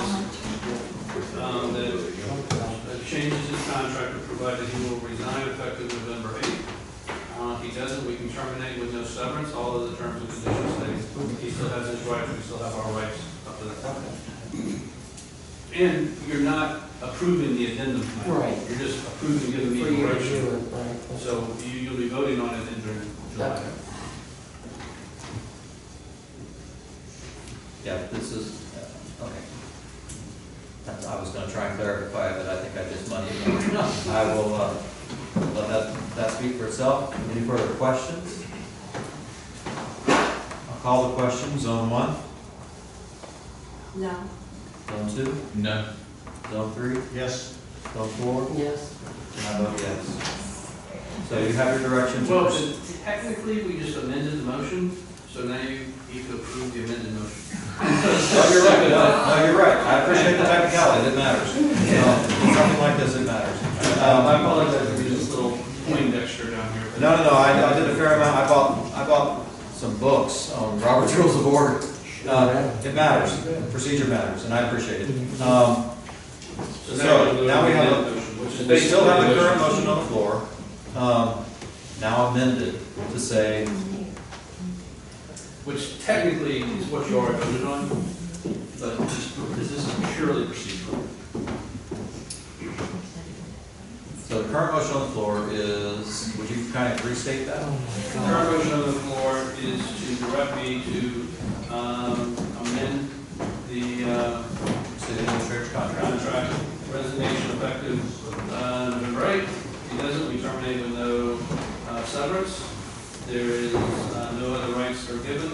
No one else loses any rights in this year. Everybody retains their both rights. And effectively, the termination part of the motion is no longer proceeding. So, Is that clear to everyone? and you're going to vote on it again in July. Right, in July, we'll be voting on what comes back to us at that point, and that'll be a negotiation process, really, because it's a contract. To be renegotiating that contract, bringing forward. Well, you're giving me direction. We'll give you direction, what direction to move forward. Yeah, and I'll draft it up, and I'll work with him on the language. I don't have the authority to negotiate anything different. If he comes back and says, no. Well, that's what I mean, we'll be bringing a new contract to us effectively. And so we're not approving that contract tonight, we're just approving that that negotiation happened. And changing the motion that heard. Yeah. We all clear on that? I'll call the question. Zone 1. No. Zone 2. No. Zone 3. Yes. Zone 4. Yes. And I vote yes. Mayor, I believe the next motion that would be appropriate is to cancel the June 29th for-cause termination hearing. And that's no longer. I'll make a motion to cancel the June 29th for cause termination meeting. I'll second. Have a motion and a second to cancel the no-cause termination hearing that was scheduled for the 29th. Any discussion? Hearing none, I'll call the question. Zone 1? Yes. Zone 2? Don't have to, yeah. Zone 3? Yes. Zone 4? Yes. And I vote yes. Thank you. Are there any other dominoes now, Mr. Attorney, that are still in line here? There was one other confusing motion that was made, and that would be the status of Rick Mullins. You all made a motion to hire him. Then his response was, I'm willing to sit down and talk to you. There were no terms and conditions set for that employment. So typically when you hire somebody, you have what's called a meeting of the minds to have an agreement. So whether or not he's an employee now or not an employee now is kind of a vague situation. I think it would be best to make it clear that what was done Thursday night was a good faith gesture to Mr. Mullins, that we are willing, this commission was willing to entertain discussing hiring him, and that will be brought back at a future meeting to discuss his employment, his terms and conditions, but that currently he is not an employee of the city, to make it clear that, because the motion seemed to make it indicate they hired him, but then he said, well, I'm going to sit down and talk, there were no terms and conditions. I think we just need to make it clear that we're willing to sit down and talk, let's have a meeting, it could be a workshop, it could be a special call meeting, it could be a regular meeting, where y'all just talk about the terms and conditions of his reemployment, whether or not you want to finalize that and get that done. But it's just kind of left in a little bit of a limbo situation, the way it came out of that meeting Thursday night. So that would be my recommendation. So the recommendation is basically to clarify where the city is at this point? What I took away from it, from a pure legal perspective, is that this commission made a good faith gesture to Mr. Mullins, that they were willing to sit down and entertain his reemployment as the Public Works Director, subject to mutually agreeable terms and conditions, and that he is not an employee of the city until the city officially votes to hire him pursuant to this mutually agreed upon terms and conditions. That ought to be a motion. Assuming that assumption is correct, that what we need to do is make a motion to do a workshop or to direct you to put together boilerplate, if you will, for lack of terminology, that we can fit in the appropriate dates, numbers. Yeah, I don't know if he had an employment agreement before. No, regular employee. regular employee, so I don't know if we need an agreement. Okay. But, So all I mean, we if need, you want one, I'd love to put it all together. we need is terms. All we need to do is have terms and conditions, and then, you know, Ricky said, I'm willing to sit down and talk, so let's finalize it. But I just think it'd be good for the city to make it clear Yeah. that, like, as of right now, Yeah. he's not an employee of the city. That's, I hear you. that was the question I left there Thursday night. I was like, is he employed? Is he gonna show up Friday? I didn't know, you know? So what we need to do is, we need a motion to determine terms and conditions of this. If you want to do it here, that's fine. If you want to bring it to a commission meeting in the future, that's fine. You know, my thought is, just, or at least for right now, just to make it clear, in the future, we need to sit down and come to mutually agreeable terms and conditions for Ricky to make sure he's willing to be employed under those terms and conditions. I can be at a special call. I wouldn't do a workshop. Right. I might do a special call meeting so you can have it. Yeah. I'd call a special call meeting or put it on an agenda meeting, is my recommendation. Ricky, do you have a date which works for you or not? You want to do it now? Yeah. Yeah. Yeah. A lot of people here. Right. I don't have any. Best thing.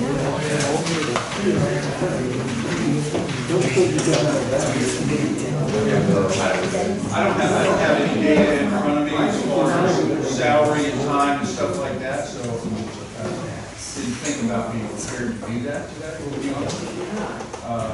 But I have no problem. Well, technically, I mean, you do have the June 29th set aside. Right. You could just cancel that meeting, so you Right. could set, Yeah, you problem use with that. June 29th. Is it June 29th? Yeah. Whatever you guys think you do, I mean. Willing to do it now. I'll do it now. Ladies and gentlemen, I appreciate your input.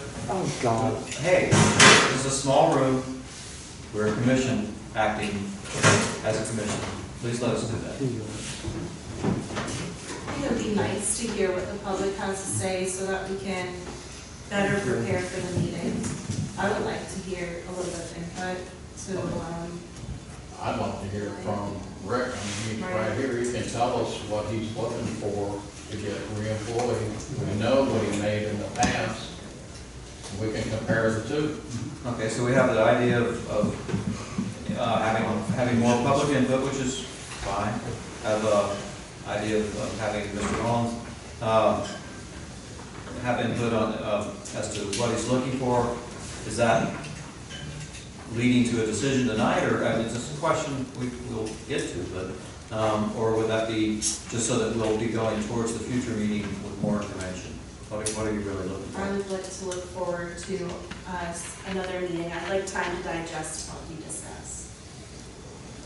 Is that, I'm just looking for ideas here, I'm not I'm pinning anybody opposed to down. that either, and as the city attorney said, we have the 29th date open right now. You know, and once again, I would like to hear, you know, Ricky's thoughts on it and anybody else's thoughts in the community. I know that everyone here wants this position filled yesterday. Yes. I get that. But we've come this far to not wait a couple of weeks and make sure that we've got it right, okay? I think it's in all of our best interests. But I wouldn't mind hearing from you now and, you know, what you've got to say as far as what your expectations and stuff are. I'll go ahead and turn the floor over to you if you want it, sir. Okay, obviously, the pay you had there, I left at 73, just about 74 before we got our, most people got 7% or whatever there. You were gonna hire, I think the last meeting, you hired a guy at 75, and then he didn't come, and then it went up again. I'm asking for $95,000. That being said, when you get back in, we get done with US Water and all, you spend all that money with them. After I get my feet back in the water, we can renegotiate them, because they're still got to be here for things. We still need help for doing things, as far as testing and all that. We need, if they're agreeable to it, we have to have some things done, but if I don't do the testing in-house. It's bad news to do your own testing. You can. You can have another company come out and do it, Flowers or somebody, they can do it for us.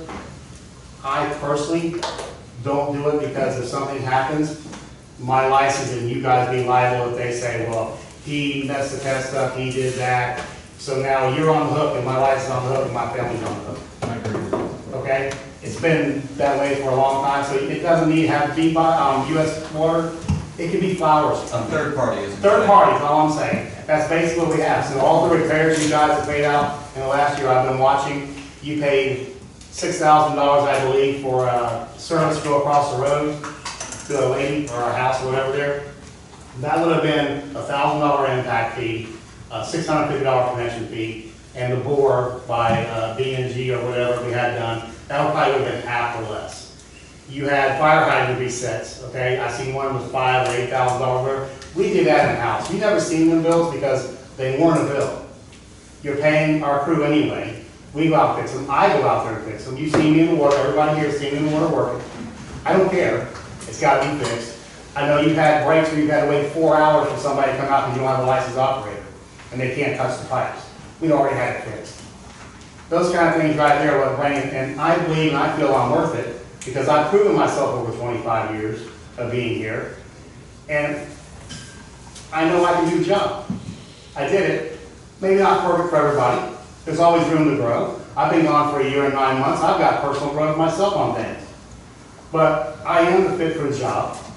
I need to get an assistant director in here, let him do some of the stuff, put him in charge of public works. I take water, train him, and eventually he become the public works director and I retire. Good, sounds like a good plan. So I'm asking for that. I'm asking for, I lost a bunch of time when I left that I didn't get paid out on because we're only allowed 240 and 360. It wasn't a whole bunch, but it's some. I'd like to have that put back on my books. And I'd like to have the 5 weeks I got paid for vacation, like I never left. You had done that for Austin Casura and a few other employees that were here before, reinstated back like they never left. And I'd also like to have a 457 retirement or something like Lee has because I can never go on FRS again. That's the only things I need other than I'll have the city. Yes, yeah, I cannot ever go back. I already tried it. You can't, never. And obviously the truck, my office, things like that, I will be needing the computer reinstalled in the truck. If it's not, because we have call before you dig tickets every day. Anybody here who is a contractor knows, I respond to the tickets every day to mark a water line. So that has to be put in the truck. City cell phone, no texting except from the wells. Lock it out. I don't want texting, I don't want nothing to do with that. You lock it out except for the wells, and I think I was in the process, but I don't know if they finished it, getting a thing on there that would record all the text. That takes care of the public records or whatever they found we had to do. Those are the biggest things right there, and no probationary period, because I've already proven myself. Why should I go 6 months then? You say it, you know. Would you have any idea over getting us a list of all those things and anything else you may think of tonight? We got it right here. And get it to us so we can vote on them? Yeah, I've got it right here in writing. I'll make you a copy. Yeah. I have 2 questions I would like answered. Do you plan on doing a maintenance schedule and having everything the way it should have been all along? And your response to that, you're absolutely right. But in the days up until recently, Charlie, we didn't have a maintenance schedule because we're firemen here. You all know this town. It's every day you got something different. I actually had a wheel in my office that I had things put on it, you'd spin it and go, because everything changes 5 years before there. But yes, you're absolutely right. You need a maintenance schedule. That's where your assistant public works director comes in, who can help you because, as I told people before, it is a big job. It can be done. Do you have any idea how much he would be getting paid, or she? That I couldn't tell you. I would say, I don't know about that. I don't know. We have to sit down and see what the budget allows what we could do. One more thing I'd like to know, because you're the only one that knows the answer to this question. Why and how did we have a 1,000-gallon illegal fuel tank on property above our water supply with no venting or anything? And it had been filled twice. So I'd like to know where that first 1,000 gallons went to. Every year at the hurricanes, before hurricane season comes, which we have right now, we have that tank filled when a impending hurricane comes. Because as everybody knows here, in the past hurricanes, you cannot get fuel. We can. We supplied fuel to the people out in the field in hurricanes of 04. They could not get fuel. So we don't have a reserve. The generators run off that fuel. We use that fuel to run the generators. After the hurricanes, let me finish. Okay. After the hurricanes, that thing is drained into the regular tank and it stays empty. If you look out there, all the other tanks, fuel tanks, gas tanks, all that, they're all vented. Diesel is not flammable. It does not have to be vented. It has a vent line. It does not have to be vented. It is non-flammable. So we supply tank of water or gas to the Not- men in the field? We have supplied in '04. We supplied fuel in the field to people because they could not get it. Did they pay for said fuel? That is not my fault. That was reimbursed by FEMA. But it was approved by my boss, not me. I don't do anything like that. I'll be approved by my city administrator at the time. Because actually, that just happened with this last storm. Somebody gave somebody a $500 worth of fuel out of the small tank. That wouldn't be me. No, that was not you. I have been here for a year and 9 months. But when it was tried to file charges for the stolen fuel, they were told, no, this is an unspoken thing that we've been doing for a It's while. not, whatever, that's not unspoken. It's always been out there. Lee, you want to clear that up, buddy? Yeah. Yeah, but. Yeah. We've had this conversation, Lee, so you want to address your commissioner, or do you want me to? I will, No, we've discussed it. I think you should. I'm sorry, I'm sorry. I was letting Mr. Mullen talk, and I will have open time, you can talk then. But let's keep it going on our plan the way we have it. So I didn't want your time to get. That's the reason why we kept it there. It stayed empty until we needed it for that point. Otherwise, we have our normal tanks because they have to be. Well, it wasn't empty. Again, it was probably full before I left, and it takes a while to use it up. It wasn't here. But it is very vital to us to have that during the hurricane season. Whether we drag one in or somebody donates a tank, you're gonna have the same problem this time if we have a hurricane. You don't get fuel, your generators don't run, you don't get water. But the tank needed to be vented and it needed The to be tank does not need to safe. be vented because it is. He wasn't here. Why are you asking Lee? Lee has the answers. He doesn't. Am I He talking wasn't to here. you? I don't care I don't whether you're think talking so. to me. You're a city commissioner. I'm You sorry, should more one decorum than that. Yes. If the tank with the fuel in it was in a properly designed containment cell, would we have had to have done anything with it? Absolutely not. Okay, so we should probably think about building a containment cell out there and. And getting a tank. Yes, and getting that. But we can get 10, 15, 500-gallon tanks, and they don't have to have that. The 500 gallon, you're right, they don't. That's why we put those, that's why we put the other ones in for on-road, and our regular diesel. That is just an emergency tank only. It's supposed to be drained down every year after we get done and put in the vehicle, the vehicles here and everything there. And that's what it's set for, that's all it's ever been. 1,000 gallon tanks are certified at 999 just so that they don't have to meet those requirements. It's the same reason why you see the trucks transporting hazmat down the road. As long as there's 49.9 gallons in the barrels, they don't have to report. Well, that was If what it goes to EPA said 50, when they that's came and different. took the tank, was it? Well, I don't want to get too far bogged down in that. No, I know, because we never wanted to talk about it ever since I brought it up. It's just been And I have, basically and forgotten. I have nothing to hide there. That's exactly what it was for.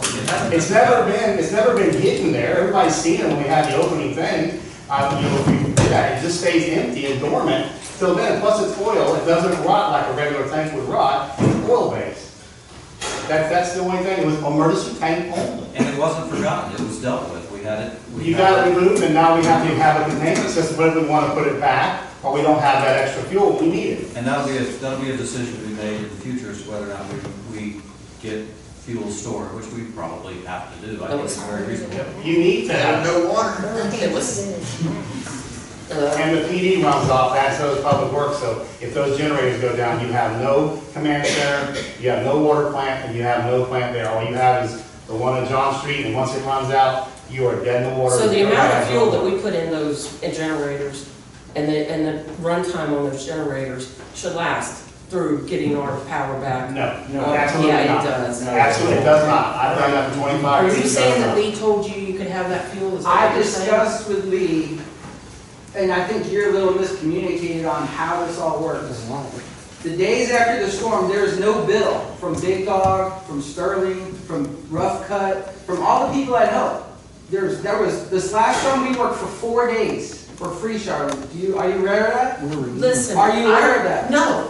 I We guess worked I am. for 4 But days. what I'm saying to you For is I free. don't have a problem with it, but the citizens need to know that you're doing it for free, but we are paying for fuel. We need to know And that would those be a things. problem? We need to know. The gas station does not have power. We are working to restore I power to understand the that, city. It's but not it like we needs just to go not to be the some store. secret little thing. I don't know what your motives are, but why would you have a problem with giving I fuel to people that are volunteering? I don't. I have a problem with it being so I discussed hush-hush this with and Lee. nobody knowing that. Did I not that that's how discuss it this with you works. and tell you what was going on? Yes. So you knew. But to go back to that, if you got a public works director. Recently. he would- Recently, my friend. I'm sorry, order for a We second. discussed this after the storm, when I walked into the office of Dominique and Brandon, and they were looking at surveillance camera, they say, who is this person? Whose truck is this? I said, it's mine. And they say, what are they doing? I said, they're getting fuel to restore the fuel that was in those people's volunteers' vehicles.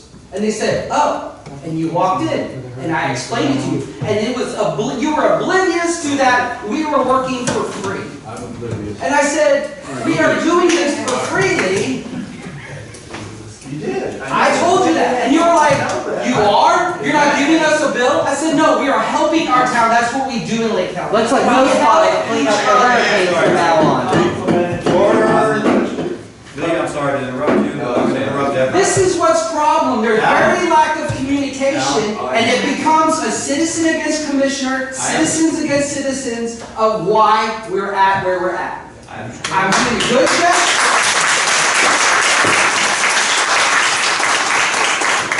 God forbid there's a hurricane next week. That's all I got to say. Yeah, what do You do five that, clean up. Lee, y'all get it together, work together, listen to the people, listen to what you're saying to these people. We Stop have worked- doing a ordinance No, they thing. don't. I'm sorry, ladies and gentlemen, give me a minute here. Do you know how We many? have- Ladies and gentlemen, give me a minute here. We have worked together as a community every year, every hurricane. Bullshit. Oh, we're very broken. We were very broken last storm, and it's because of where we're at right now. Because of this So leadership. y'all want to fix that this meeting? Yeah. Yeah, Do you realistically think you can fix that this meeting? by getting rid of all of you, yeah. Yeah, that would fix it. Voting all of you out of office. That would fix it, and you don't have that option at this meeting. So let's deal with reality here. You don't have that option at this Well, meeting. let's work together. I'm trying to work together. No, you're Let's not. work together, because Lee calls me, hey, wait just one minute. Hey, no, I don't have to wait just one Shut minute. up, Jesus Christ. Yes, you We do. have had ample time to discuss this right now. This is not what's on the agenda. This is not what this meeting is for. There was no agenda. It's illegal. It's not illegal. Read the agenda. Illegal. Commissioner brought it up, Cameron. It's not an illegal meeting. Is it on the city website? Is your No. name on the city Did you website? advertise? Five business Not days. for an emergency meeting. The mayor will call a city commission, a special meeting of the city commission. Well, the charter is- Are you happy, Charlene? Are you Yeah. happy now?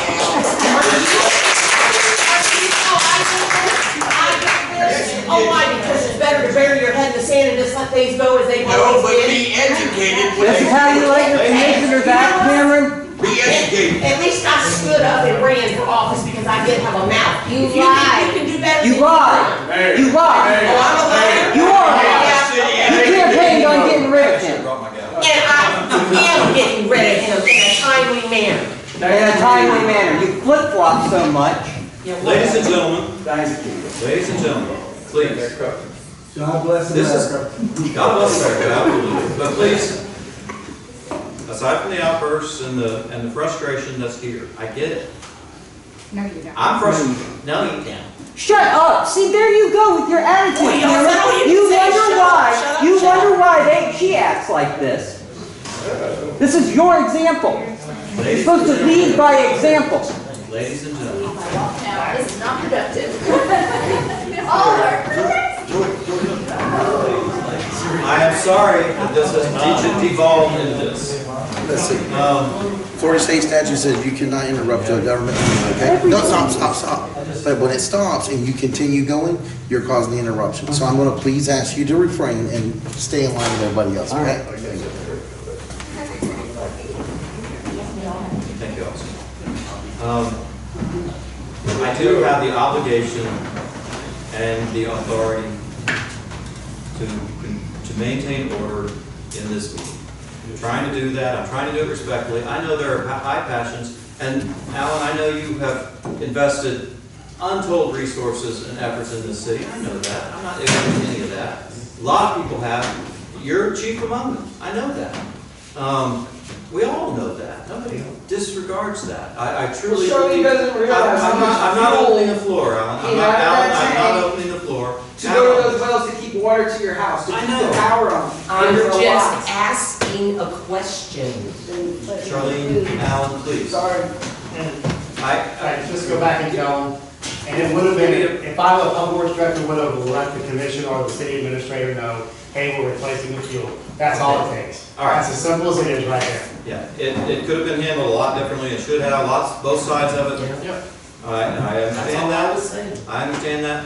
If you want to know one of the realities of it, that tank got there. Part of what got missed in the last several years of poor transitions of government, between poor transitions of administrators and poor transitions of department heads, or just lack of department heads in this case. Well, we had a couple of transitions there. Anyway, that fell into cracks. These cracks are created when we don't have a reasonable transfer of authority and information at a well thought out, well managed way. That's what we're shooting for. That's the reason. After the meeting on Thursday night, when I heard this had happened, I was in upstate, way in upstate, I was in Stowe, Vermont, on vacation. I'm still on vacation. Doesn't look like it, but I am. I flew back here because this is important. I'm not saying what was me. I'm saying this is important, that we have a smooth transition.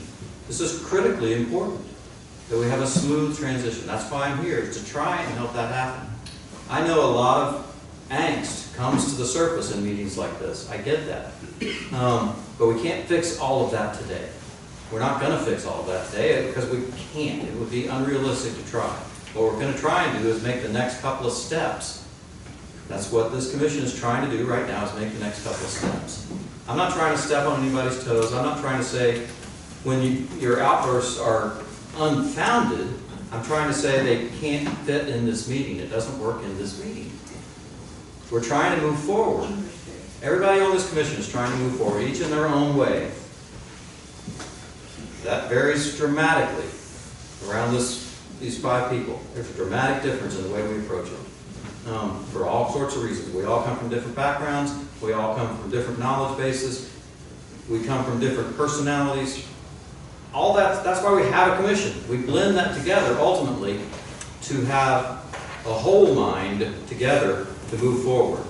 And usually that helps. It helps not have these big chasms where things fall through and break apart. That's why I came back here. That's why I'm here now, to try and move us forward one step at a time. I think we made a really good step in deciding to make this transition of city administrator an orderly one in the way we've talked about. We've got to cement that in the next meeting. There's a next step, a next logical step in that process. It's not all done yet, but there's a next logical step. We made the first important step today. That's great, and I appreciate it. Now we're talking about Public Works Director, and hopefully we'll be able to make the next step there. The thing that was on the table was putting together an agreement, a package of how that would, we asked him to bring forward some information as to what that would look like, so that we'll have knowledge to move forward. We'll have time to consider that knowledge. We'll have time to listen to the public. which is kind of what we're headed next. After Mr. Mullins was going to speak, we were going to have public input in an orderly fashion. I still would like to do that, but I'm thinking it's going to devolve, and if it does, we'll just stop this meeting. I'm not speaking again, I apologize. Well, I will be quiet. It happens. I appreciate the apology. And so I would like to hear from the public, as Commissioner Rutledge asked, so that we can all have that in mind as we come to the next meeting. And one thing that my years on the commission taught me, it's very difficult as a commissioner when something's brought to your knowledge in a meeting and you're asked to vote on it in that meeting. It's very difficult. I have assured this commission over and over again that as person in charge of these meetings and setting these up, I will do my dead level best never to do that to these commissioners. I'm not going to say, by the way, let's do this and have this complicated thing or impactful thing set in front of them and they have to decide right then. They don't have time to mull it over. They don't have the time to talk with their constituents. They don't have time to get any. I mean, there's a lot of things we do as commissioners to make decisions. I have tried to stick to that, and I will try to stick to that. I'm not gonna put y'all on the spot that way if I can possibly help it. I don't want to put them on the spot that way tonight. With this, we're going to have information brought forward. I appreciate you being willing to do that. I appreciate Commissioner Rutledge asking for it. It's reasonable. I'm trying to be reasonable here. So I'm going to try again. If there's anything more, Mr. Mullins, you would like to say as far as how this would go forward, just, in what your vision is for a couple of minutes. We don't have to fix it all tonight. Everybody will have a chance to talk to you individually. You can talk to any one of us individually, and that's all good. We'll have time to do that between now and that next meeting. And then I'll open it up the floor. We'll have people sign the little yellow thing again. We'll go through that. Everybody will have a chance to speak their piece. But it needs to be done in an orderly fashion.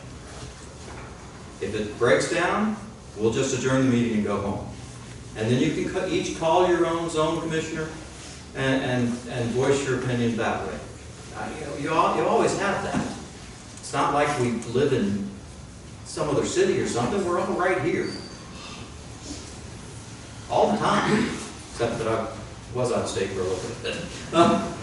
But let's try and go there again. Mr. Mullen, I'll turn the floor back over to you.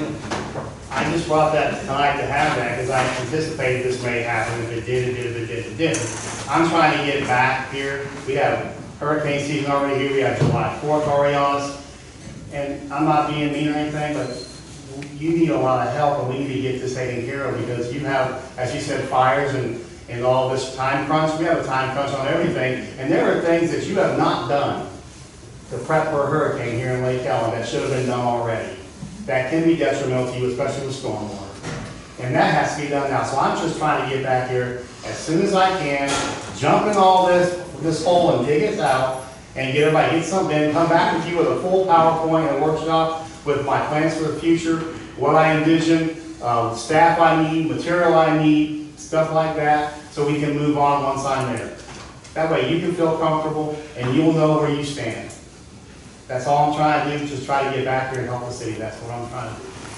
I appreciate it. I can tell you the way I left was nowhere near the way I left. I was pushed out. I'm not going to go any further than that. Because why would I leave after 25 and a half years?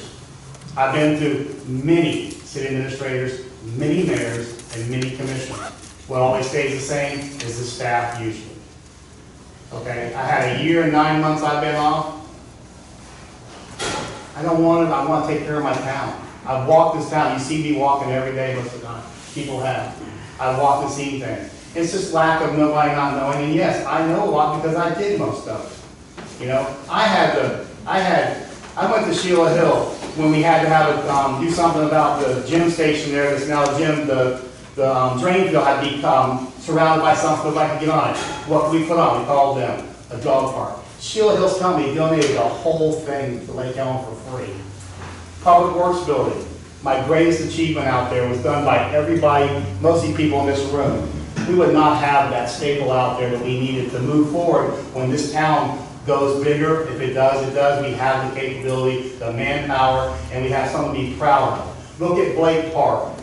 It started out as just a few little things we were going to buy. I went to people like Puglisi's and them, and Deltona Tree Service, and said, hey, could you tell me a little bit? We're trying to buy this piece of equipment. They wrote a check for the whole thing.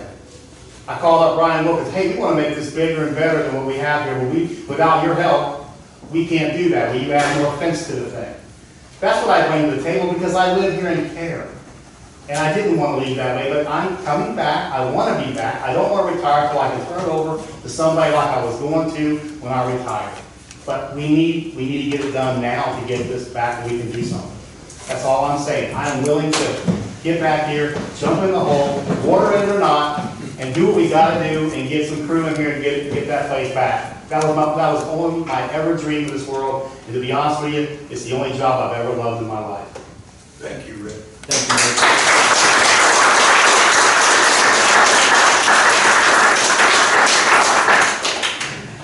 I do appreciate it. And now I do want to open the floor for public comment. I would ask people to come up and sign, and then comment. That's a process we've used, and it works.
Yes, I can.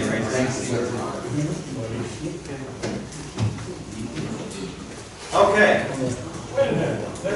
Where's that sign? You want it? Oh, I can't.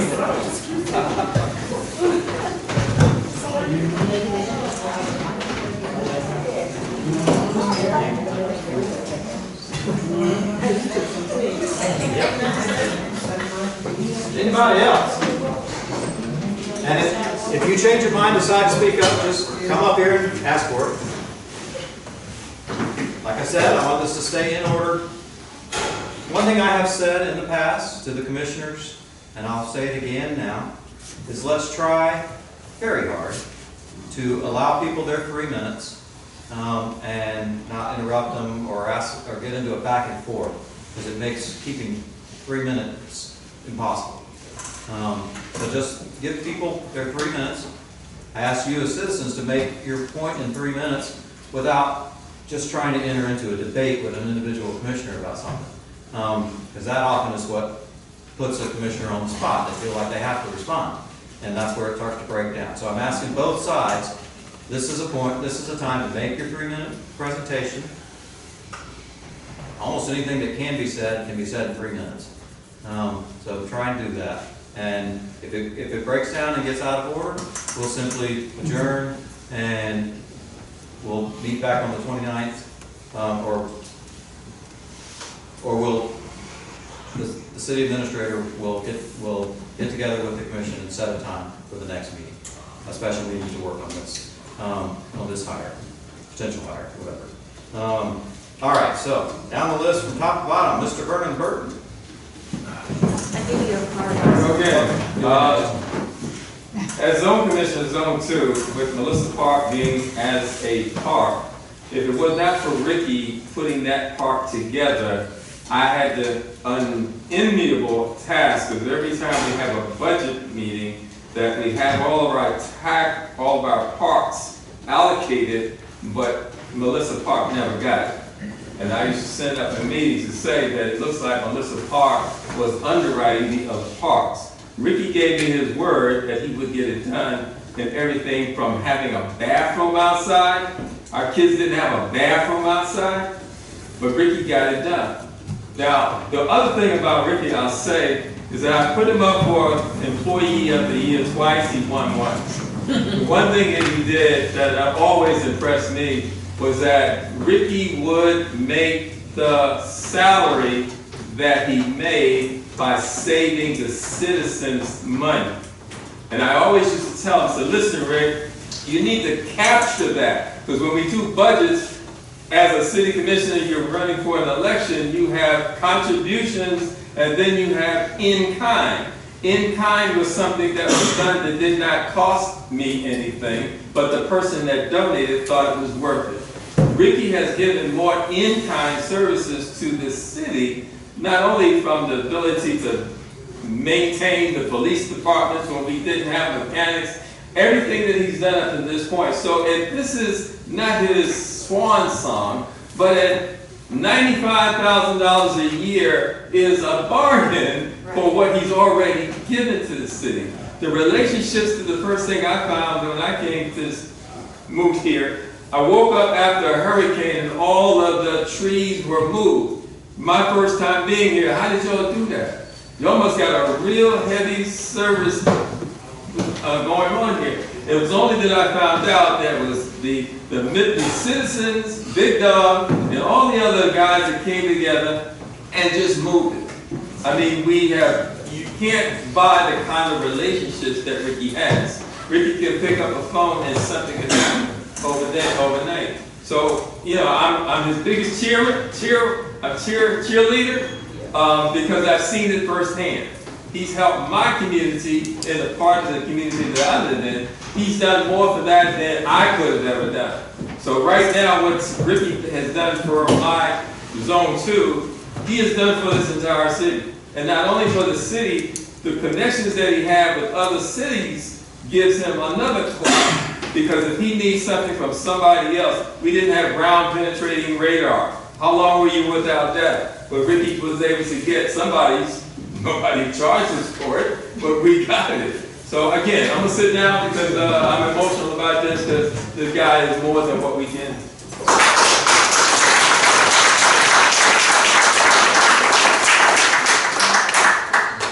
Thank you, Mr. Burton. Ms. Braska. Yes, thank you. Lake Helen deserves better. We really do. And we need to take a stand on this. I'm asking you guys to stop kicking the can down the road and please hire a public works director. It's been a year and 9 months. And given our lack of management, Lake Helen would benefit from Ricky Mullen's experience. So many things have happened in that year and 9 months that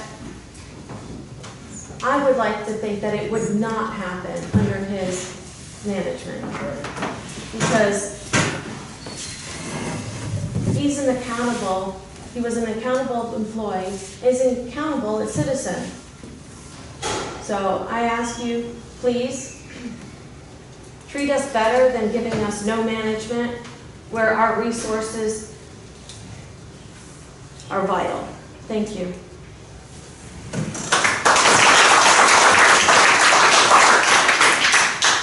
Thank you, Ms. Braska. Linda Notto. I just have some concerns about Mr. Mullen's request. I like to look at dollars, benefits, and all that gets wrapped up into this. I know in Thursday's meeting there was mention of a gentleman out of New York that was making somewhere in the neighborhood of $140,000 and was willing to take on the Lake Helen area for $90,000. which seems pretty reasonable, because he had his license as well. And I'm a little concerned, I don't know what his salary was prior to leaving, retiring, but given the number of residents in the area, 95,000 sounds a bit high to me. But there was no mention, does that include benefits, or do we have to then on top of that add benefits? And I take it that you were, or he was an FRS retiree with a state. I'm very familiar with pensions there, and that goes up every year. It's not something that just goes away. So 25 years, you're probably doing pretty good there too. No, ma'am. Not No, necessarily. I didn't have 25 years, just so you know. Oh, you didn't have? No, Oh, ma'am, I didn't. I apologize, I thought you had 25 years. Okay. Hiring an assistant, if that assistant comes with the license, that's gonna train just for the area, I could see paying maybe a decent salary, 45, maybe half of what you're asking for. But if it's someone that you're gonna have to train, I would say a $35,000 salary, because you're going to be, but you're gonna be training. No, is that wrong?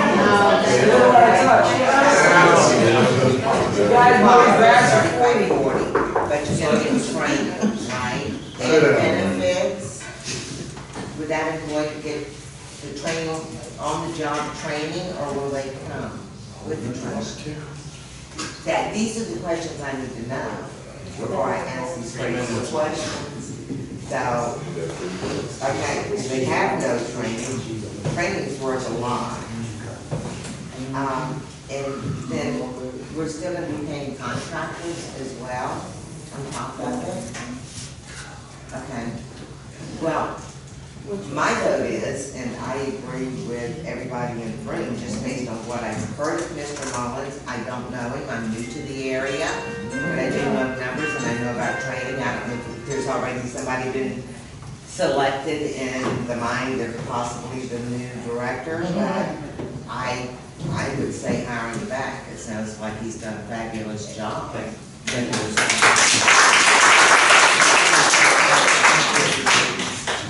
Next on the list is Joe Hammond.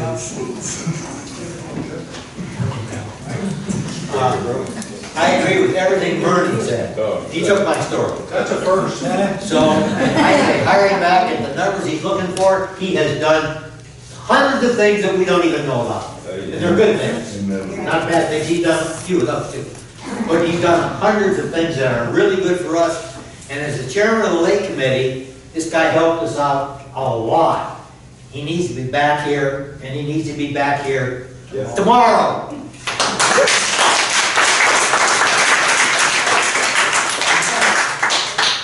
Thank you, Mr. Hammond. Earl Farmer. I got a real quick question. You guys don't understand, with the written knowledge of the system itself, that's worth $95,000. Yep. I've been in the utility business for 40 years. When I leave, there's a badge, nobody knows where they are. And you're not going to find a public works director. You already been looking, I was even asked. You know, I'm retired in December, I'm not going to pay. So, I always volunteer to be a tell you. I come down, I volunteer my help, I volunteer to help Ricky, I'll be here with you, free. I just want something to do. But you're not going to find somebody that got the knowledge of Lake Helen systems. You guys got to understand, the system means a lot. And you're speaking of training, what you do, you take that young man like that man, let Ricky train him. That's what I was talking about. You do your training in-house. That's how I did all my training. That's what I was talking Then about. you get it cheap. And that's invaluable. And he too. grows and he stays. Yeah, that's invaluable. So that's what you do. And I think if you don't hire the man back, you get him back there as quick as possible, we can move on. I agree.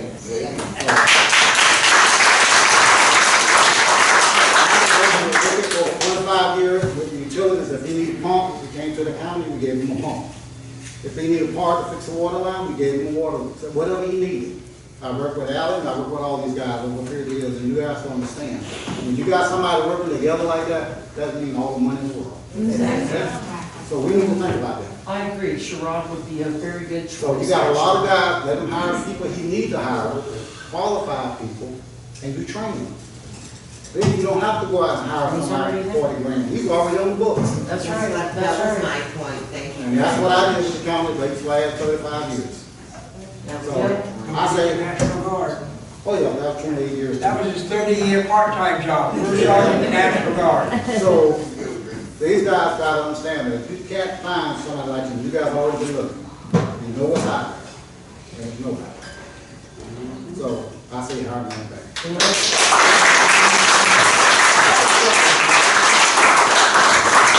And I say that's a really good idea to use somebody that's already on the books. Yes. So I would be agreeable that Sherrod would agree. Thank you. We don't need to be setting up this department before we even get to the next meeting. But all good intentions aside, and I appreciate the spirit that's given. Okay. We all knew how she wasn't going to be able to. I know. I appreciate it, yeah. Ranger, to you, sir. Thanks. First off, I want to commend everybody that just spoke before me and times it by hundreds, okay? Because when you're a pastor, you want to be the best pastor, you learn the big book word by word. When you're an engineer, you learn how to build everything. Rick is like a blueprint on wheels. He knows, like you said, every valve. He knows where everything is. I've seen the man in a downpour thunderstorm, pouring down rain, and then up to his chest, fixing something for who? Us, our water. So that's priceless, if you ask me. When I was in Parks and Recs, which I think we should still have, but he let me, he was the biggest asset to me with the Parks and Recs department, unconditionally. And now that I'm the city advocate, I hear all the voices from all the people here. That's why I said times it by 100, because that's what everybody else is seeing. We don't just want you to fix everything overnight with a click of a switch, but we do want it to be put into the books that you're going to agree to hire him back under the conditions that work out best for everybody without any argument and get it done as quickly as possible, because we do have hurricanes. And we do have thunderstorms, and we do have tropical storms, and they're on their way.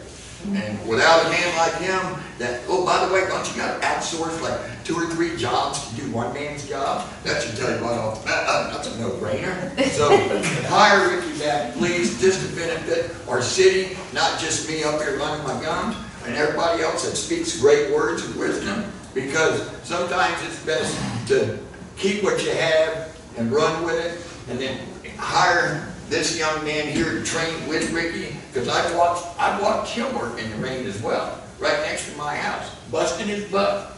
And unity is something that this town needs. So let's all pitch in and make that Ferris wheel turn and light up and get the gym back where it needs to be.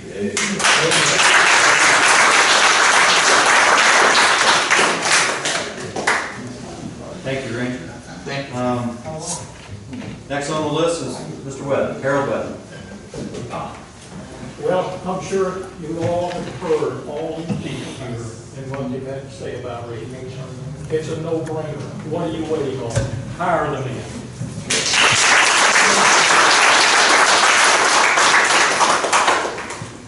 Thank you, Mr. Webb. And next is Betty O'Loughlin. Hi. I moved into this town 26 years ago because Ann Robbins said it was a wonderful place to live. She's absolutely right. It's all her fault.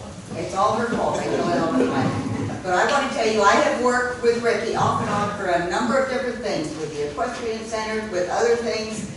I needed help one place where I needed somebody that could get, it was something with Volusia County. He said, call this person. I called that person.